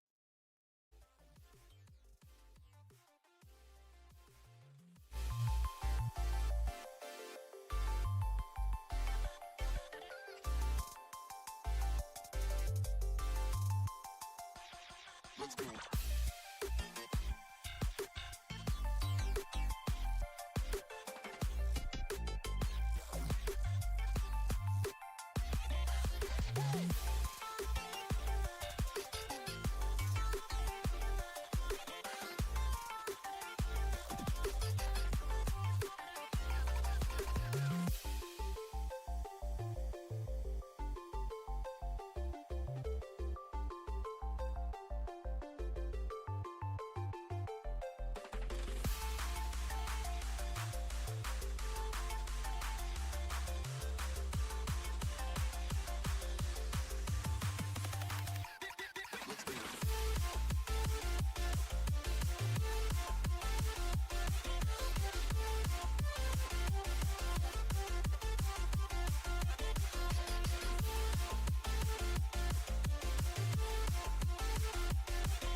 Welcome back, everybody, to the 2025 College League of Legends Championship coverage presented by Exit Lag. My name is Hawk. Joining me is still Simo as Purdue Northwest up 2-1 over the Savannah College of Art and Design, the second seed out of the Midwest Esports Conference, looking to go further than they ever have in both program and conference history to the top 12, where we can take a look. Let's first look maybe at the lower bracket. The University of St. Thomas awaits them. Everybody expected it to be Western Ontario, but Western has defeated UST, who many people believed, despite what their seeding would suggest, to be the second best team in this tournament and a contender for the CLOL trophy in Raleigh. Western beat them in 5. It's crazy. It's crazy. And not to mention the comp in the last game here for Western was very unique. And Bessa mid, Nyla ADC partnered with Senna. Not something that is incredibly uncommon, but uncommon for the meta, and at least the meta here for CLOL. So, the winner of our match is up against a very scary opponent. But I think what that shows us, considering Western is the 11th seed, and we're commentating right now the 12th and 13th seed, I think it just means that anything is possible. And, I'm not saying that either of these teams could beat UST, but that's what I'm saying. They could. It's just going to be a hard-fought battle. But their opponent is definitely a scary one. Yeah. I mean, hey, PNW last year, they took a game off of St. Thomas in the round of 16, the round we're currently in. You never know what they could do this year. They're already trying to achieve higher heights than they've ever been to. We can take another quick look, though, at the upper bracket as well to see Western awaiting the winner of Ole Miss versus ISU. Ole Miss currently up 2-1. Illinois State able to get a game back after falling down 2-0. They are currently looking for a potential reverse sweep situation to avoid falling to the lower bracket. Meanwhile, Fisher College and your very own St. Clair Saints will be on the mainstream following the conclusion of this series. Alk Battery will be taking over for me and taking you through all the action. But we got to get there first. PNW up 2-1. But Savannah College of Art and Design, we saw them get punched in the mouth once and come back and win in 24 minutes. It could definitely happen again. Silver Scrapes still very much on the table. The question really becomes, where does SCAD look to be able to bounce back? Because in both of their games so far, in my opinion, it has been 2 massive early game blunders that have made their games more difficult. One was losing all their pressure on bottom lane in game 1 and then giving kills over to Nukes. And then in game 3, it was the 2v2 with Alchemist and Aljun taking a 2-for-0 around the all-important Nidalee Tristana mid-jungle that kind of just snowballed the game from there. I think also it wasn't a traditional lane start for both bot lanes. Skypture, again, it wasn't the exact same way that it happened in game 1, but they got a kill onto Skypture early, and they were able to, despite the fact that lane was likely to be neutral anyways, they found this opening that they could put Nukes and Udabadan in a more comfortable position for the remainder of the match. Yes, the duo of Alchemist and Aljun really was the shining light, but I think also in the bot lane, where SCAD is trying to play through, got off to, not the perfect, in a vacuum start that they had wanted for the Varus Xerath. So really, the big question of what happened in Game 3 was the draft. The Varus was left open, not that it was, the biggest deciding factor for SCAD, but we saw a massively different draft based on what was banned in this first stage here, which is now underway. Yeah, I mean, to me, we have seen 2 really strong keys to the draft for Purdue Northwest play out in the previous game that I think they should just go back to. One is put Prank on tank. I loved him on the Scion. He was able to be so impactful in the 5 versus 5. And then also pick a stable lane for bottom. It feels like these games have come down to whether or not Skypture and Mixture can get going. So I like this a lot. SCAD, take away one of the tanks from Prank already and potentially get more of a counterpick opportunity in bottom. Also worth noting, PNW, they counterpicked for Aljun last game with more of a pop-off pick in the Tristana, and it worked out very, very well for them. So I wouldn't hate to see that again either. Yeah, Varus left open by Purdue, opting to take away from the Vi. Something that War Trim is more than happy to play. Gnar, best of both worlds here for Prank. Hovered could be better than the Yorick, I would say, at least maybe in your eyes, to have some agency and be able to be a little bit more of a front line for his team. It's not a Scion, but it's definitely, you know, going to be a better, I think, for Prank. Prank Gnar's an old school pick. He played this back in his Grandview days, back in his first split in the MEC 2022. So yeah, it's a good pick. It definitely is still something that can have impact in the 5v5s. A little bit of side laning to come through for it. I'm definitely okay with this one. Ezreal for Skypture, though, it's not necessarily a lane dominating pick. Nico to pair. I'm going to be honest. I've not loved the Nico supports I've seen so far in CLOL mix. I have full confidence that he can play it. It is a strong 2 versus 2, but I mean, Udon Badon back on the Karma, and it to me just feels like that Purdue Northwest, they've found their stable bottom lane. That was all important in game 1. Yeah, and you know, Nico was banned in several variations of the second stage for the past few games. So the fact that it's open, I think Mixture maybe feels the pressure with backs against the wall, wants to be a little bit more impactful, and considering his play style of being very, you know, in your face and can definitely have some intelligent plays to pull off, and giving him some agency to do so rather than being stuck just poking as the Xerath probably gives him a little bit more comfort to work with. But for the first time, Azir banned away. We will not see an Azir on the Rift. It'd be an interesting attempt at taking away Tynox's pool. I'm really curious to see as well. We've seen a few different looks from Alchemist so far in CLOL 2025. Again, a lot of fighters. Then Italy was a bit of a curveball. I'm expecting we probably save R5 for Aljun and go towards something like, I think a Wukong looks absolutely fine here. We've seen Lee Sin out of Alchemist, which I think is definitely playable here. I think like multiple options that you can go towards. They actually banned the Wukong. I mean, maybe picking Jarvan, but I wouldn't like that very much against Ezreal. Wukong strong into Jarvan.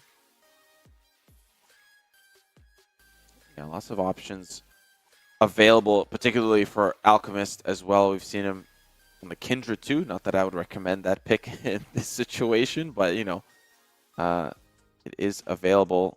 Fury obviously taken off the table too, as we wait for the final ban. It's the Xin Zhao. So again, jungle pool seems to be a little bit dim here, and makes total sense as we don't have a jungler left, or yet rather picked, and this could be the first pick for Purdue. Xin Zhao's a good ban. We've not seen much of it out of Alchemist so far in the tournament, but it's been the favorite of pretty much every jungler so far.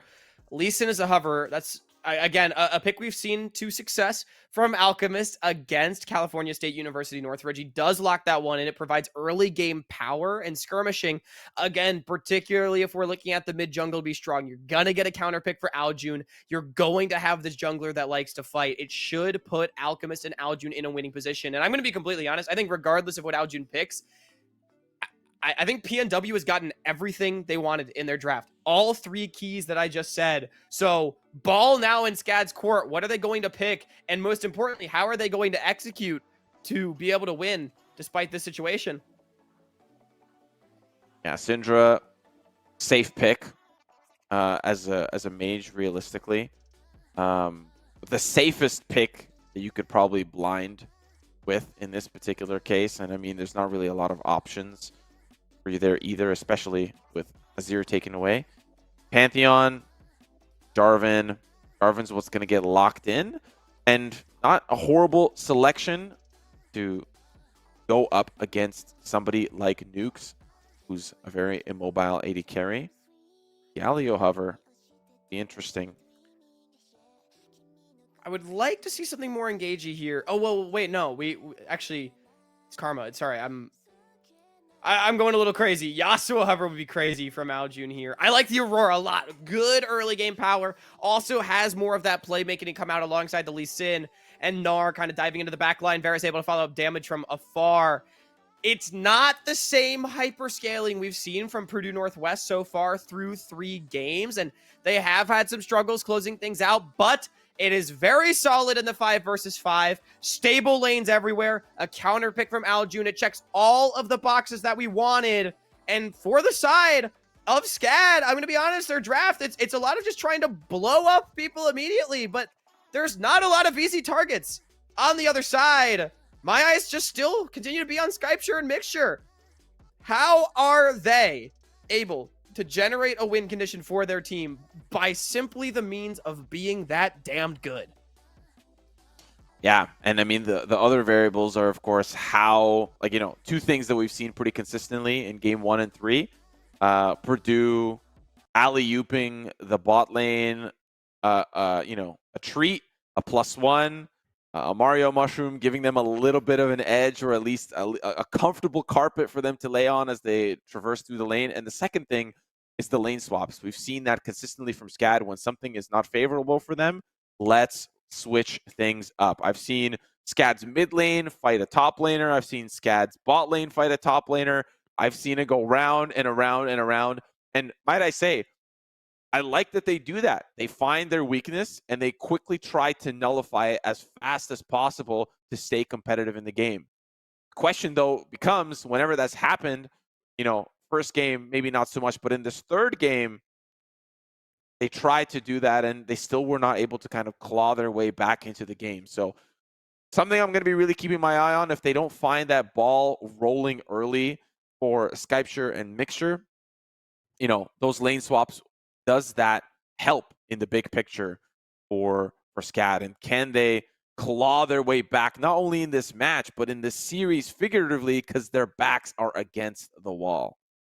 Yeah, loser here does go home. SCAD, in their first ever CLOL appearance, making top 16, expected by many to be able to do so, starting in the upper bracket as the second seed out of South Conference, has been a great season for them so far with a retooled roster. One of the bigger shakeups in the offseason as far as programs sort of rising up to contest against a lot more of our establishment. Purdue Northwest, though, a team that many people considered to maybe have lost the offseason, losing great, talented players like Doubtful, Klexo, Winking, Poner graduated, and it was a very different squad coming into this year. Nukes and Aljun generally held in good regard by a lot of the community. The rest of the team, Udon Badan, hadn't really found success too much in the past. Alchemist, a bit more of an unknown. And they are on the verge of going further than their program has ever been anyway. An achievement it would absolutely be. But you know that SCAD does not want to go home just yet. You know they want to prove that they can continue to contest against the best in the first year that they've had the opportunity to do so. Both these teams trying to etch their names in the history of CLOL. Both these teams trying to get to UST tomorrow. What a match that would certainly be. I don't know about you, Simo.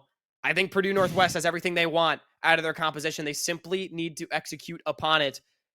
To me, ball is in SCAD's court. They made it to second place in South by playing through their bottom lane. Can they continue to do it for 2 more games? Yeah, and that's really the ticket I think you highlighted perfectly. 2. It's not 1 more game to victory. It's 2. They've got to claw their way through this and then hope that they can run with a similar strategy in game 5 and be victorious. So you're right. The ball is in SCAD's court and a lot kind of hangs in the balance for them.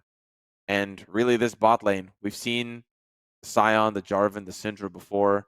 The Ezreal is new in this series for Skypeshare. But more importantly, Mixture's mixed bag of supports game after game.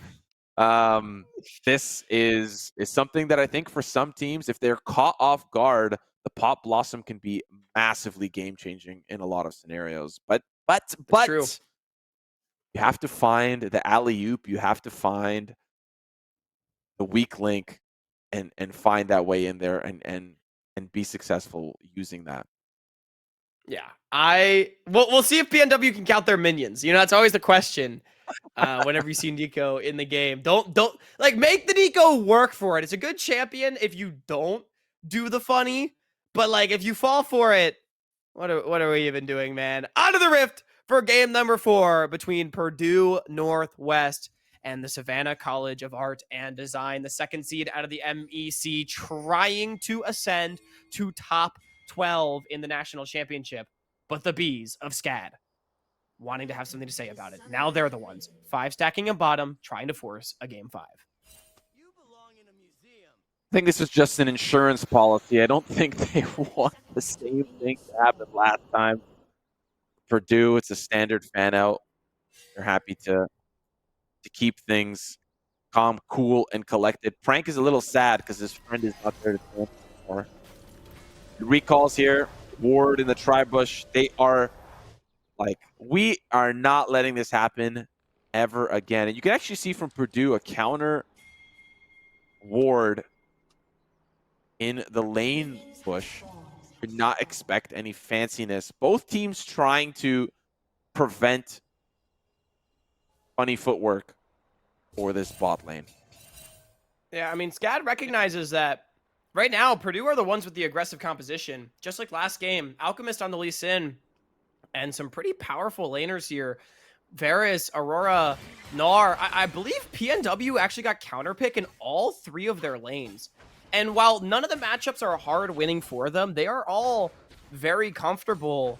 And I mean, it does mean that with a very strong mid-game team fighting composition, PNW should be in a pretty decent position. Tynox, though, able to land a couple Qs on Aljun at least.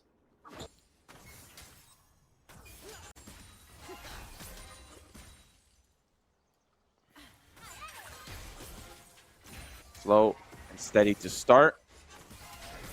Really, it's a matter of clearing the waves as fast as possible here in the bot lane to rush to level 2, and it seems like SCAD is going to have that advantage. Ping's actually coming out with Dombadon warning both summoners, but Skypeshire also falling dangerously low. Both supports summoners down. Yeah, I mean, we didn't really see what happened, but I think it was just level 2 spike, as you sort of called out, for Skypeshire and Mix, and they do get a Dombadon summoners. Mix did blow his own, though, and they don't get the kill. They're just going to take the cheater recall instead. So it's kind of fine for Purdue Northwest. Remember, Cannon spawns on the 4th wave now. So PNW should be able to just counter push this wave, take a reset of their own, and match bases. I think everyone's going to be pretty okay with how this played out. Both junglers, though, they did start on the top sides of the map, matched pathing down towards bottom, understanding that this could be the more volatile lane. I think smart stuff, Alchemist, just leave Prank in the isolated winning matchup. And so we'll see if any action does break out with Skypeshire and Mix trying to push out this cannon wave. Shouldn't be able to get it into the tower.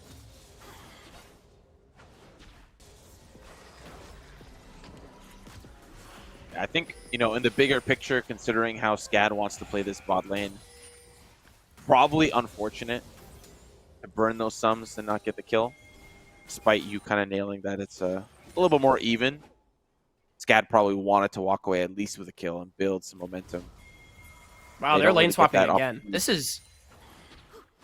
I mean, SCAD has really played for these early lane swaps. As soon as lane swap detection falls at 4 minutes, they are going to be here for this. I mean, I get it. They want to try to get Iso again out of the bad lane and play for early Void Grubs, but they are dropping farm around the map going for this. Wow. Mixture mid lane catches Aljun off guard, and now Alchemist all on his lonesome, just trying to fight for the Raptors. Has to flash away, and Aljun's actually going to stay for this. They're just clearing out Purdue's jungle. Yeah, really nice move right there from Mixture. Able to get 2 flashes off of the enemy mid-jungle. And now on the match swap, are Wartrim and Mix even maybe going to look for a fight in between the towers? They don't have the wave just yet. Skypeshire far. So nope, it's just to steal the Krugs. But really good move. Aljun! That's one. Didn't know how to count his minions right there. Better now than later, I suppose. But hopefully a learning experience for the mid laner of PNW. That's not something you probably face every day on a common pick. And whenever it comes up, sometimes maybe you forget how things go. But for Aljun, catch out here. Alchemist, a great stop from Wartrim. Absolutely insane stop Alchemist from the follow-up. He's falling a little bit low, still wants to keep things competitive as Aljun applying the pressure. Oh, not letting. there was a kill top lane. Duo. Yeah, missed a couple of the 2v2s here as Nukes and Udambadan summonerless mix, so the trade earlier on doesn't end up working out in Skypeshire. Oh, the turn back around, the flash forward, Skypeshire, no! Udambadan gets the kill, so does Nukes onto the support. We look towards mid, Aljun in a little bit of trouble. He crossed the veil to keep him alive, at least for the first kill, but not going to last for long as Wartrim manages to secure that kill. So mid for mid, but more interestingly, that top lane scuffle going to the way of Purdue. Yeah, I mean, Purdue Northwest, really good poise in the top lane. Skypeshire tried to make a play like Viper, but he is not that guy. Ends up giving one over. I mean, sure, he got the flash, but that is a pretty big blunder. Double kill, and Aljun able to trade it out 1-for-1 from a position of maybe certain death. Tynox not opting to flash, and so Aljun can be happy about that. PNW claims the feat of warfare and a lead early on into this game.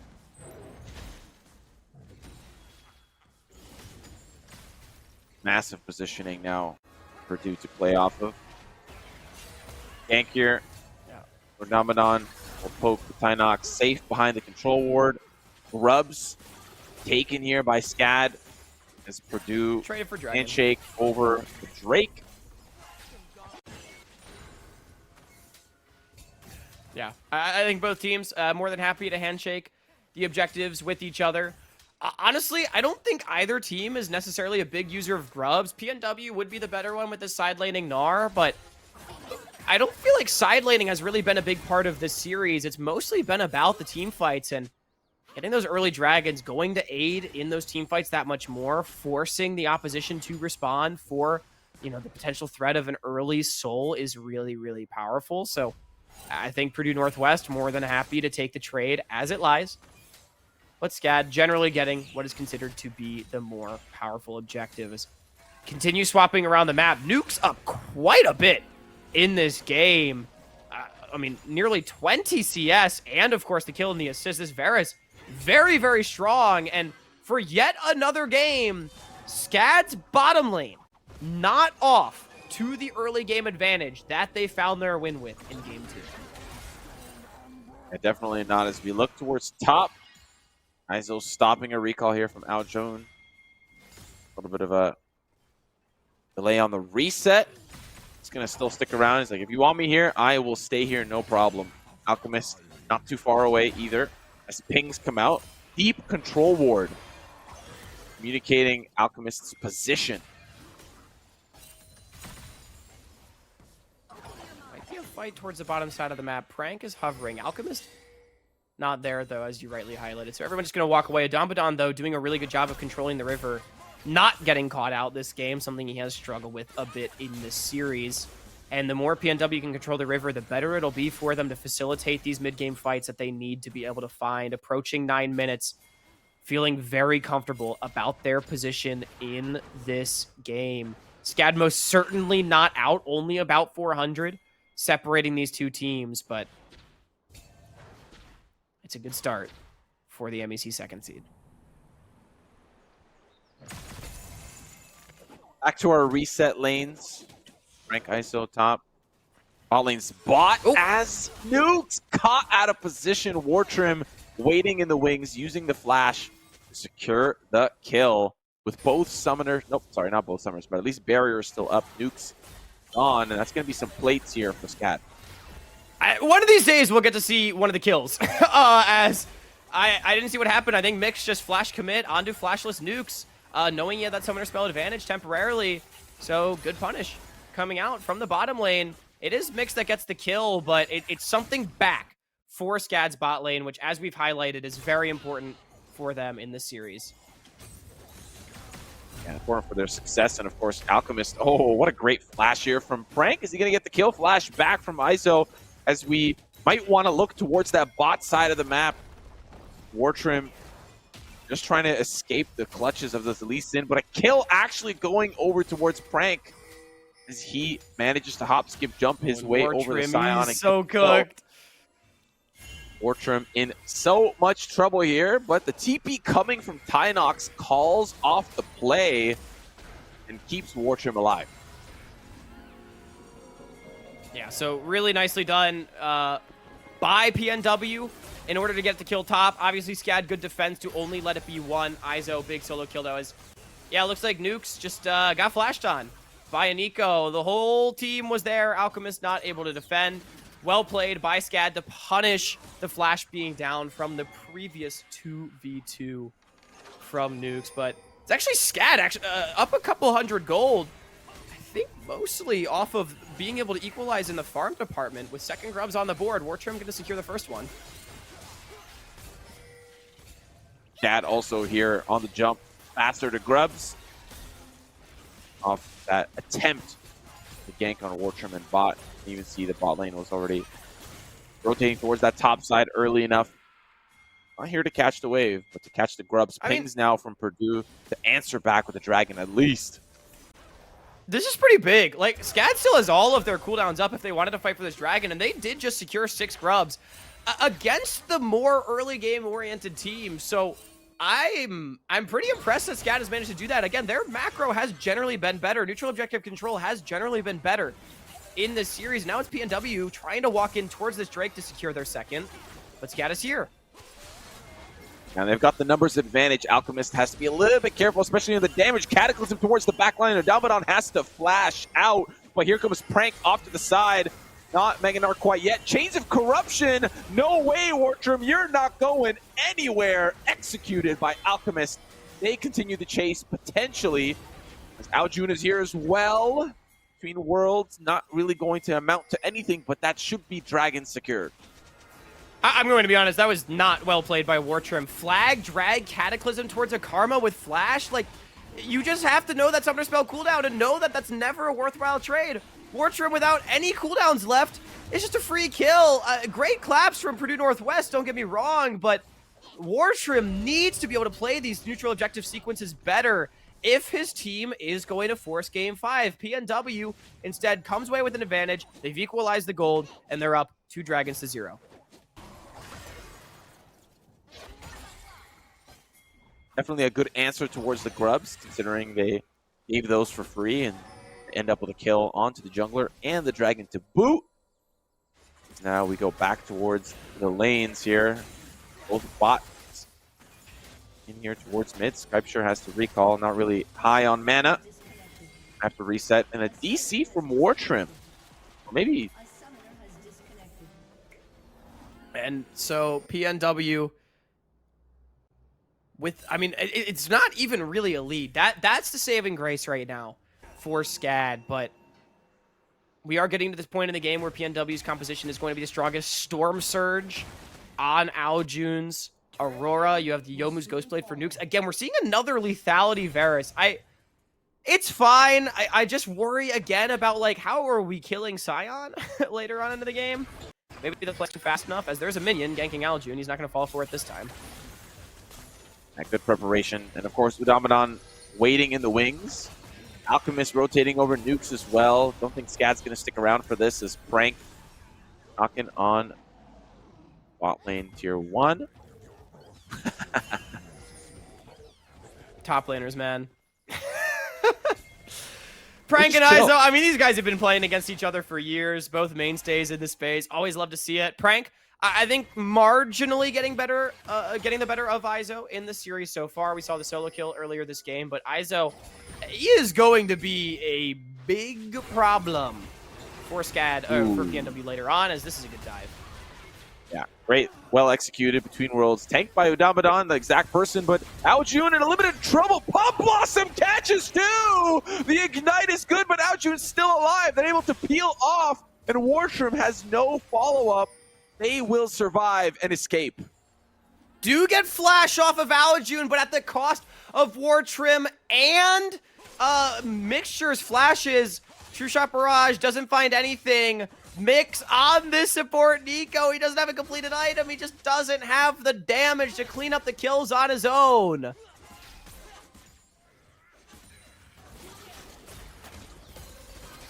tough position for him. Tough execution. Damage just not quite there yet. Alchemist.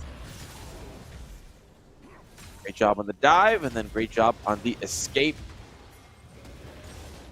Top laners hustling back and forth. Ultimate use there. That's some damage.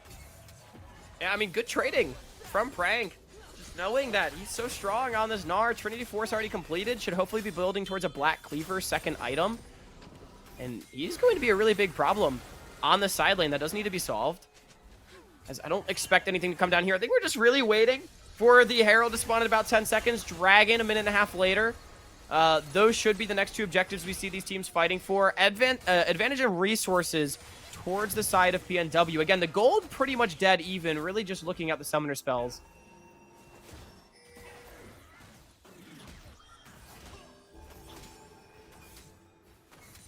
Top side. PNW pushing in towards mid. Again, just still trying to control the river as best they can.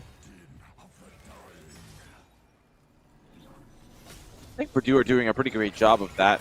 Constant control ward pressure.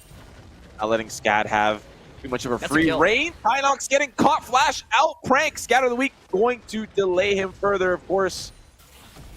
I mean, that's huge. Tynox just flash force 1 versus 1. Gonna have to give this bottom lane tower to the Gnar. And PNW winning on the opposite side of the map to boot because they dominated on the river so well. Great control over mid waves. Prank winning out on the side. They're TPing on him now as Tynox with War Trim behind. We'll see if Prank can outplay this. That doesn't have the Gnar, but he has the damage. Oh, Prank! Oh, avoids the Scatter Wing. He dies, but gets a kill on the way out. Prank. And now topside, Aljun getting 2v1'd. Is he going to be able to escape? Izo is getting kited. Oh, but the knockup is good. One more. Oh, no. He's playing with his food. But not enough range from Aljun. Oh, my goodness.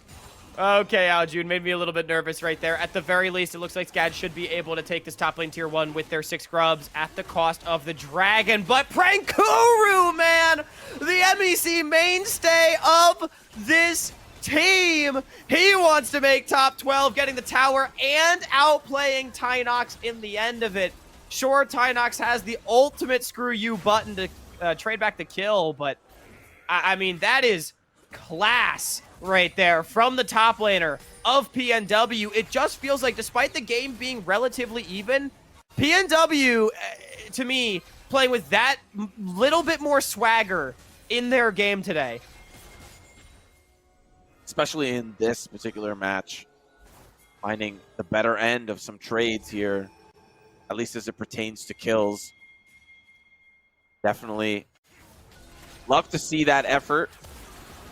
As game's moving definitely a little bit slower. Missed Sonic Wave there.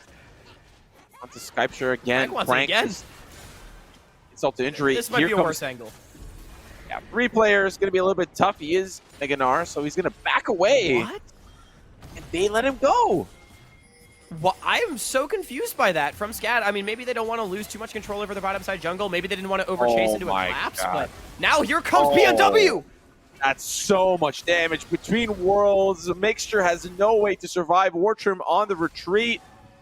Recall's coming through. Maybe they were afraid of this. That's why they let Gnar go. The collapse for Purdue. Now they're about to collapse in on the mid lane. Skypeshare not exactly super healthy in the mana department. Followed up here by Alchemist. Sonic Wave gonna connect. There's the follow-up, but is there enough damage? Flash from Skypeshare to escape, and he's got a Blast Cone.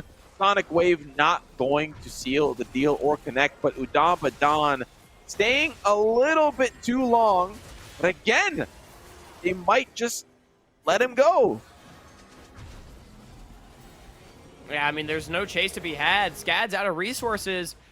I mean, Skypeshare, everything he could do to just get away. PNW, they get the mid lane tier 1, traded back by SCAD, but an extra kill for them. Aljun 2-1-1 on his Aurora. Everybody's online right now for PNW.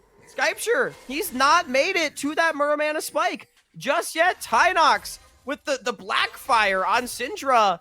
I mean, he's not strong yet either. Yes, their composition will scale well. Yes, Scion is approaching the point where he becomes a problem, but we are just not quite there yet. And again, Purdue Northwest University playing very well, trying to find their ticket to top 12. Here they come, dominating enemy jungle yet again. War Trim the focus. Oh, but a good Pop Blossom to catch at least 2 members out. TP coming in here. There's no Frank. follow-up. He is guard up. He's ready to go. There's going to be the clone that doesn't get the attention, but Prank, while he's huge, he still wants to play. He's going to jump in, find War Trim at least between worlds in the back line. Outjune falling dangerously low. Shutdown going in, but at what cost? Your team is being annihilated. Chasing down Mixture is Nukes. He'll find the kill. Izo now on the retreat with the rest of Purdue knocking on tier 2. Yeah, War Trim's just not able to do anything on this Jarvan, and there's no follow-up to the picks. Oh, but the turnaround back onto Nuke's barrier to stay alive, and they will be able to turn it back. Purdue! Finally, the kill will fall. 2, actually, but still Purdue end up with the advantage. Prank was an execute. Purdue Northwest, they might lose a few members, but it's a very delayed ace. They're now up 1.5 thousand in the lead. It's nothing huge, but it's the biggest on the day for them so far, and they continue to win these fights. Dragon in a minute 15 as we can get another look. Izo's in the back line, and I mean, it's a good Pop Blossom from Mix that got all this started, but there was just no follow-up as Prank did such a great job being a brick wall for the carries to walk through, and Aljun, even though he dies for it, he lines up the carries for Nukes to cut down, and Purdue Northwest find their fight. They start to find their lead, and SCAD, on their last legs in this series, they are down, not out just yet, but it is getting dangerously close to elimination. Yeah, and even at the end there, one of your points highlighting Prank getting executed by the turret. Ugh, so rough. So rough indeed. Could have used some of that shutdown gold at least. As we look towards this top side, been Izo and Aljun pretty consistently going tit for tat. And on the opposite side, Prank versus Tynox in the bot lane. And that seems to be a lot of the prep. One of the things that we haven't really mentioned too much as this mid game has been progressing is the control of the river. We talked about it earlier, but the vision from Purdue has just been so much stronger. So many more control wards that have obviously been cleaned up since. Just dominated the river. Yeah, they're seriously holding such good control over SCAD. They're afraid to even walk in at times. X-Tech Soul. They got Aljun. Oh, but he's able to at least use Between Worlds to escape, and they're going to use again. He is so slippery, but a Pop Blossom. Aljun still alive. Finally, at least one member falls for Purdue. It's Alchemist. They can continue the chase. Prank going in, but he only catches one member. It's not able to convert. Udamadan is next. Nukes, the snipe from downtown, cost him his life. All down to Aljun, who will fall. An ace for SCAD. Okay, wait a minute, hold the phone. SCAD able to find an ace, and that's the power of their team fight composition. It's Mixture with the huge Pop Blossom, and it's going to be Soul denied, and Gold Lead Pendulum swing right back up 1,000 for Savannah College of Art and Design. What an insane turnaround. Just when you thought Purdue was getting the snowball rolling, SCAD find a way back in, and I'm sure in the replay we'll see how that team fight kind of went sour for Purdue. But Baron's up next. That's kind of the next focal point. Obviously some turrets might fall. Bot lane's going to fall. Top lane could be in contention as well. They might want to pressure that as well. Otacon also in the top side, so lots of options. But we are seeing the preparations for some sort of top side control for the objectives. Izo is getting really strong as well. Hollow Radiance completed. We've talked quite a bit about how this Scion will be a problem later on into the game. Virtually no tank shred on the side of PNW, save for the Gnar with Black Cleaver as Mix. Dangerously low. Oh, but he gets chased down by Aljun, but here comes Izo. He wants the party. Jushal Barrage going to whiff over Aljun. Alchemist off to the side, slippery, and definitely going to escape. Purdue, they are split. Might allow them an opportunity here for SCAD, but they will both reset. A great pick that might start the threat of Baron. Free time in bottom lane for Prank. It's a good pick for PNW, but it's not going to really result in too much. I mean, there was no Summoner's Burn, no major cooldowns, and no objectives on the map that were at least able to be fought for in the 4 versus 5. And get another replay, presumably, of the previous fight. The setup just was good for PNW, but the actual fight wasn't. Aljun getting caught out initially, and the location for the fight is not very good. They're kind of trying to fight into a choke point. I think Prank goes a little too deep trying to salvage the situation here. I think as soon as Aljun gets caught out, it just needs to be alarm bells for PNW. Great poise from SCAD, and Izo just running through this fight is way too big to deal with. PNW desperately need to be the ones moving forward in these fights, but credit to SCAD for finding their moment to get this game back in their control. Yeah, good for them. As 2 Izos are on your screen right now. It was just Mixture leading the charge. Does get caught out. Aljun gonna be dealing with that off to the side. Rhinox TPing over. Flanks, pings coming out here from Alchemist and Dabanon, who are off on the flank. Now, of course, SCAD want to at least turn things back around on this flank, but now we have a 5 versus 5. All members are here between worlds to isolate Rhinox, and he gets sniped by nukes. This is a huge fight now for Purdue. Can they keep the heat going? Wartrim getting chunked out here by Prank, trying to escape the flag and drag off to the side. Alchemist getting in deep, wants to get a kick. Isolates Mixture. Oh my god! Double kill for Aljun, continuing the chase onto Sculpture, who gets annihilated by a sonic wave. One more left. It's Iso. He's tanky, but not enough for the whole Purdue roster. And just like that, the Lions back on top. Barrett in their sights after a clean ace. And this is why Aljun is looking like an NACL Rookie of the Split. This is why Aljun might lead Purdue to heights that they have never achieved in their program's history. Because even though he messes up the soul fight, he comes right back and finds the play for PNW to take potentially the series taking advantage. He finds Tynux with the Between Worlds. Nukes follows through for the kill. And from that point forward, PNW, we said they need to go forward in the fights, and they are able. Baron in hand now. Gold lead reacquired at 4,000 with Soul spawning in a minute. This is Purdue Northwest's game to lose. Couldn't agree more. Purdue in a position of power here, as SCAD need to fight for vision at the bare minimum to keep things competitive. Udamadan on his lonesome, but he's got some peripheral support here from Frank. Alchemist isn't too far away.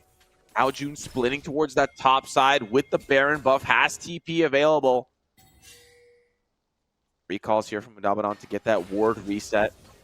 Lots of great control wards all around. Not really in the most prime of locations, but at least in locations where they can play off that information still. You want to fight for this dragon. Prank now likely going to be the next target, as they'll focus on trying to chase him down. He's so pretty fast. And he's out of there. Yeah, that phage movement speed and the mini-gnar, I mean, ooh, baby, Prank able to get out of dodge. And Aljun free pushing in top lane at the moment. They don't give a damn about Dragon. They got a Baron, Simo. They can give this one away for free. It's going to be an inhibitor cracked, maybe 2, as they got nukes in mid as well. Alchemist. I want to steal it. He goes in. Oh, Alchemist. Alchemist, he steals it. TPing. What is he doing? The emotes. Prank is here. TP coming in. It's going to be game. Decimate SCAD, the TP here from Iso. You're too late to the party. He's going to be chased down while the rest of the team look for mid. Yeah, I mean, they can run it down. 3 members dead for 30 seconds. Iso to follow suit. Prank has teleport to join. Is that going to be it? Purdue Northwest, they might have done it. Oh, chase of corruption. Oh, no, Tynox, not like this. Flash to get the safety. Still alive, but scattered weak. Is that even enough to stop this team? How many more death timers left?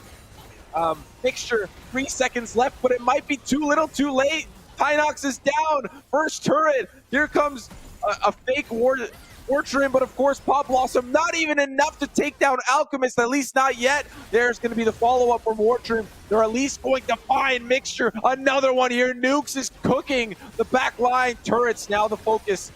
Scripture has come back. There are low targets here for PNW, but the jump and the execution, the ace, Purdue move on to top 12. What a series from Purdue Northwest, where the MEC has never been, where Prank has never been, where Purdue Northwest has never been before. They move on to top 12. They defeat a very high caliber team in Savannah College of Art and Design. And now they have the opportunity as well to get revenge against an old foe, the University of St. Thomas, in their sights. What a series. It looks like PNW, honestly, continuing to ramp up as they went. Yeah, and honestly, a stellar performance. You know, the series as a whole was off the back of Aljun, who did a phenomenal job of keeping it competitive, but I have to give hella props to Nukes, who I think did a great job of keeping himself competitive in the ADC conversation against the bot lane, who were, as we highlighted in the pregame, we're supposed to be the standout performers, but I think Nukes was killing it. He was frying the whole team as a whole, really also helped him elevate his game. But overall, this role swap of Nukes and Udabadan, it seems to be working.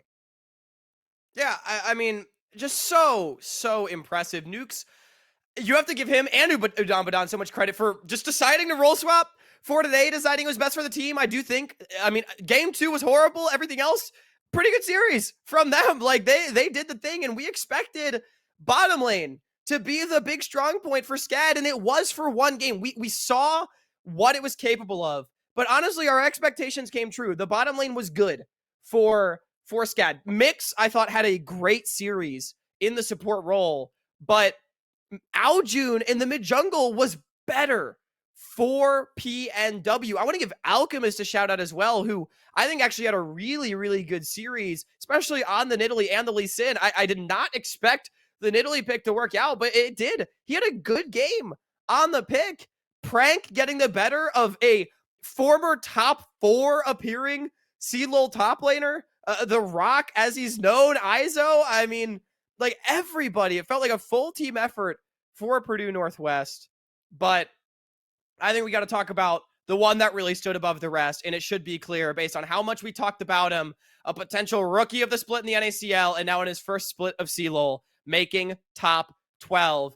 Aljun, an incredible series, headlined by a Tristana carry performance in Game 3, major picks on the Aurora in Game 4, and even the Azir in Game 2. Damned good. Yeah, that Azir in Game 1 really felt like it was SCAD's game to win, and he kept things so competitive. He didn't let the armor crack. You know, he was the knight in shining armor, and he stayed that way throughout the series. That Game 2, obviously he was trying to do his best, but overall he took the reins in Game 3, and he showed us what he is capable of. And you know, every point that you highlighted, and particularly his potential as being rookie of the split for the NACL, I can see why. And it's I think for Purdue, super fortunate to have such a potent mid laner that can not only perform well, but also lead the team to success in the manner in which he's doing so. And definitely great to see Aljun back in the mid lane role as well. You know, again, I think it was Udambadan, or maybe it was Nukes. It was one of them that was not available last week. And so they brought in their substitute mid laner. Aljun swapped down to 80 carry and played 4 games of Callista.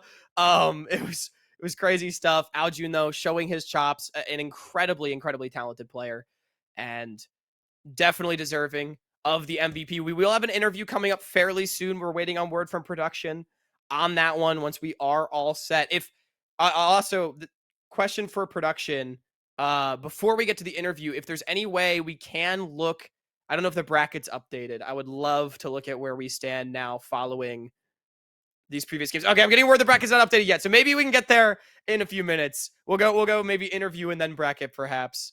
But oh, hello, Aljun, my friend, MVP of the series. It's been a long time since we've gotten to speak to each other. I mean, first off, how are you feeling after a huge win?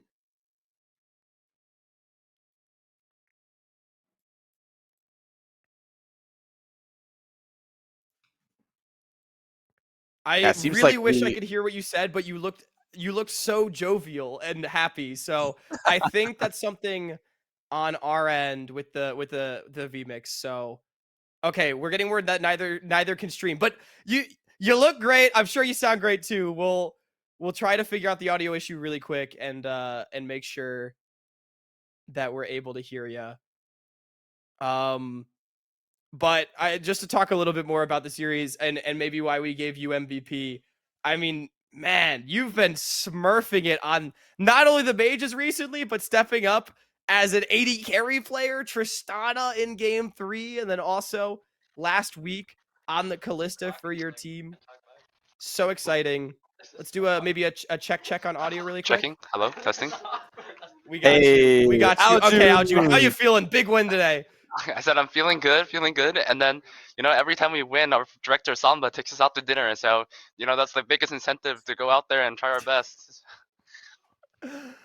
I love it, That's man. awesome. I love it so much. I mean, hey, dude, dinner on the director sounds like a great way to go. My first main question for you is kind of talking a little bit more about you and your trajectory. This is your first year in CLOL. Oh, just tell me a little bit about your journey, kind of getting to this point in collegiate. What led you to Purdue Northwest, and what it's meant for you to play in this tournament so far. So it all started, I guess, was just like Marquez. He was like the one that got me into amateur leagues, and after like a couple of years, I improved a lot, and he reached out to me for like potentially joining PNW, and I was pretty down because I was thinking about thinking about what college I want to go to, and it was just like a good opportunity. So that's what I decided to do, and then now I'm stuck every day doing homework, into scrims, into CLOL, and then I go to sleep, and then repeat the cycle again. Fit NACL in there somewhere, maybe too. Yeah, yeah. I love But it. yeah, it's been Yeah, I fun. that's I love it. really enjoy the competing part of the.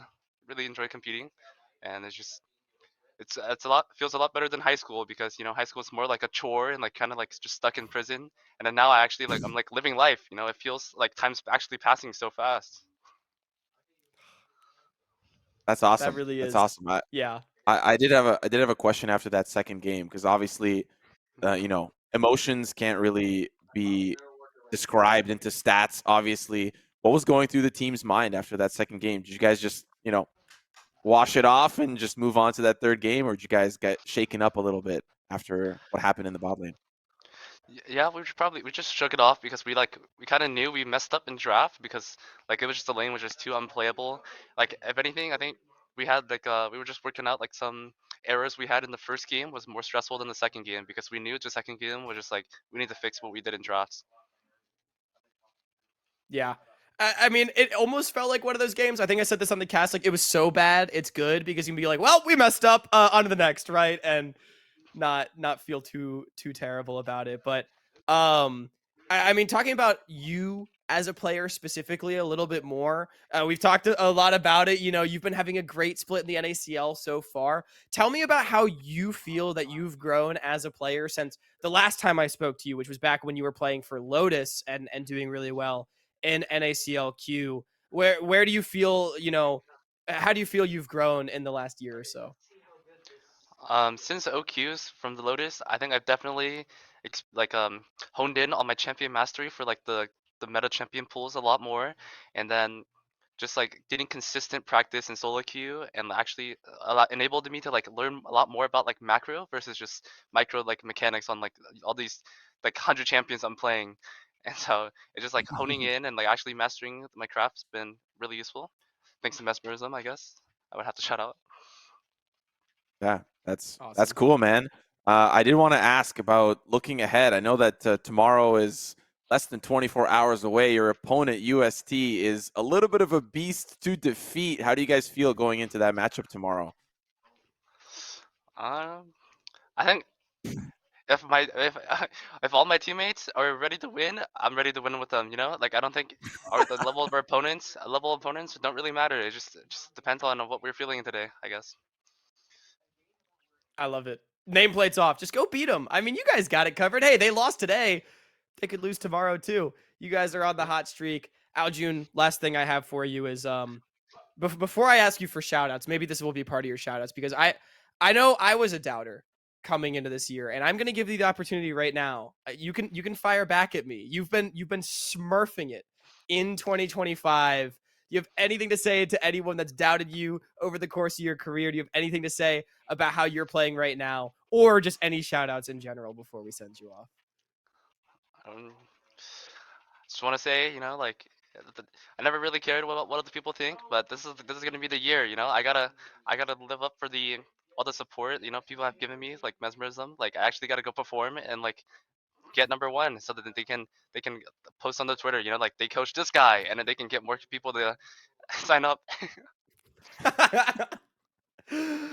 I love it, man. I love it so much. Aljun, it is absolutely always a pleasure getting to talk with you. I'm really looking forward to continuing your rise, to watching your rise in 2025 because you have been killing it, my friend.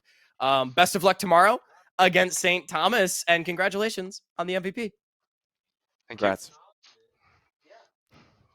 Always an absolute pleasure getting to speak to the players. Aljun, definitely one of the best that we have up and coming in North America right now, and definitely helping elevate his team to the win. I'll ask production one more time.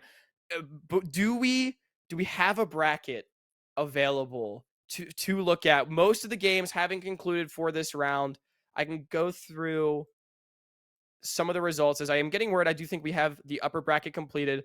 Maryville University taking their 3-0 over at Northwood. We saw that earlier today. Western, the big upset over UST, and the newest result coming in, Ole Miss 3-1 victory over ISU. So Ole Miss going to be next on the chopping block, perhaps, for the Cinderella story of the Western Mustangs, as ISU then faces potentially the winner of our series tomorrow on the lower bracket. Yeah, this has been a very interesting CLOL, I think, so far. And particularly this Western story kind of stands out.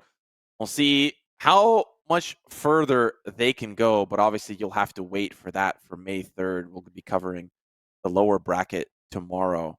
So lots of kind of ramifications for tomorrow's lowers.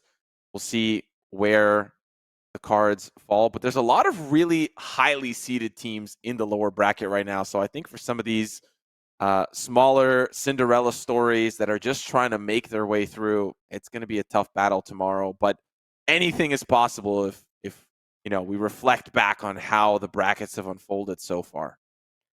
Definitely fair to say that 11 seed Western may be causing a bit of discord, and all credit to them. We can take a look at the lower bracket as well, as we have our first match of the lower bracket locked in for tomorrow, and that is the one that we partially covered here today. Purdue Northwest up against the University of St. Thomas. ISU awaits the winner of UHSP UTM. UHSP number 19, currently up 2-0 over the Phoenix of University of Toronto, Mississauga, hoping to continue on their demonic run through the lower bracket, knocking off top 10 University of California at Irvine just a few days ago. Grandview Weber State yet to begin. That one starting later tonight at 9:30 Eastern, 6:30 Pacific. And then finally, Winthrop awaiting the loser of the series we're about to be covering here on the stream. Or, well, Alk Battery will tagging in for me, but Sibo, you're going to be on that one. Fisher versus your very own St. Clair College. Don't remind me. Don't remind me. This one, oh man, we'll probably cover a lot of the ins and outs during the pre, but this one is a rivalry that is just very, very spicy. And I think the most fascinating thing is that since the last CLOL, they have not touched hands on the Rift whatsoever. So this is going to be an interesting series, I think, considering they're both really highly seeded. And St. Clair is a little bit of the underdog going into this matchup. Yep. So we'll see how it unfolds. Definitely two great teams, though. I think a lot of people expecting this to be a competitive matchup. Fair to say, St. Clair maybe slight underdogs. Fisher's looked damned good this year, second seed out of the NECC versus your East Conference champions. But that's going to be it for Purdue Northwest versus Savannah College of Art and Design. Congratulations to PNW for moving on to top 12. Commiserations to SCAD. I still think a great season from them, performing, I think, to par for what they could expect. And in the first season of, their varsity program, or rather second season of their varsity program, first one making the national championship, they can be very proud of everything they've managed to accomplish and the growth that maybe they can expect in the future. An absolute pleasure getting to cover it alongside you, Simo. I've been Hawk, but I'm going to step aside and let Alk Battery in. We're going to go to a quick break, but when we come back, a brand new series on your screens. Don't go anywhere.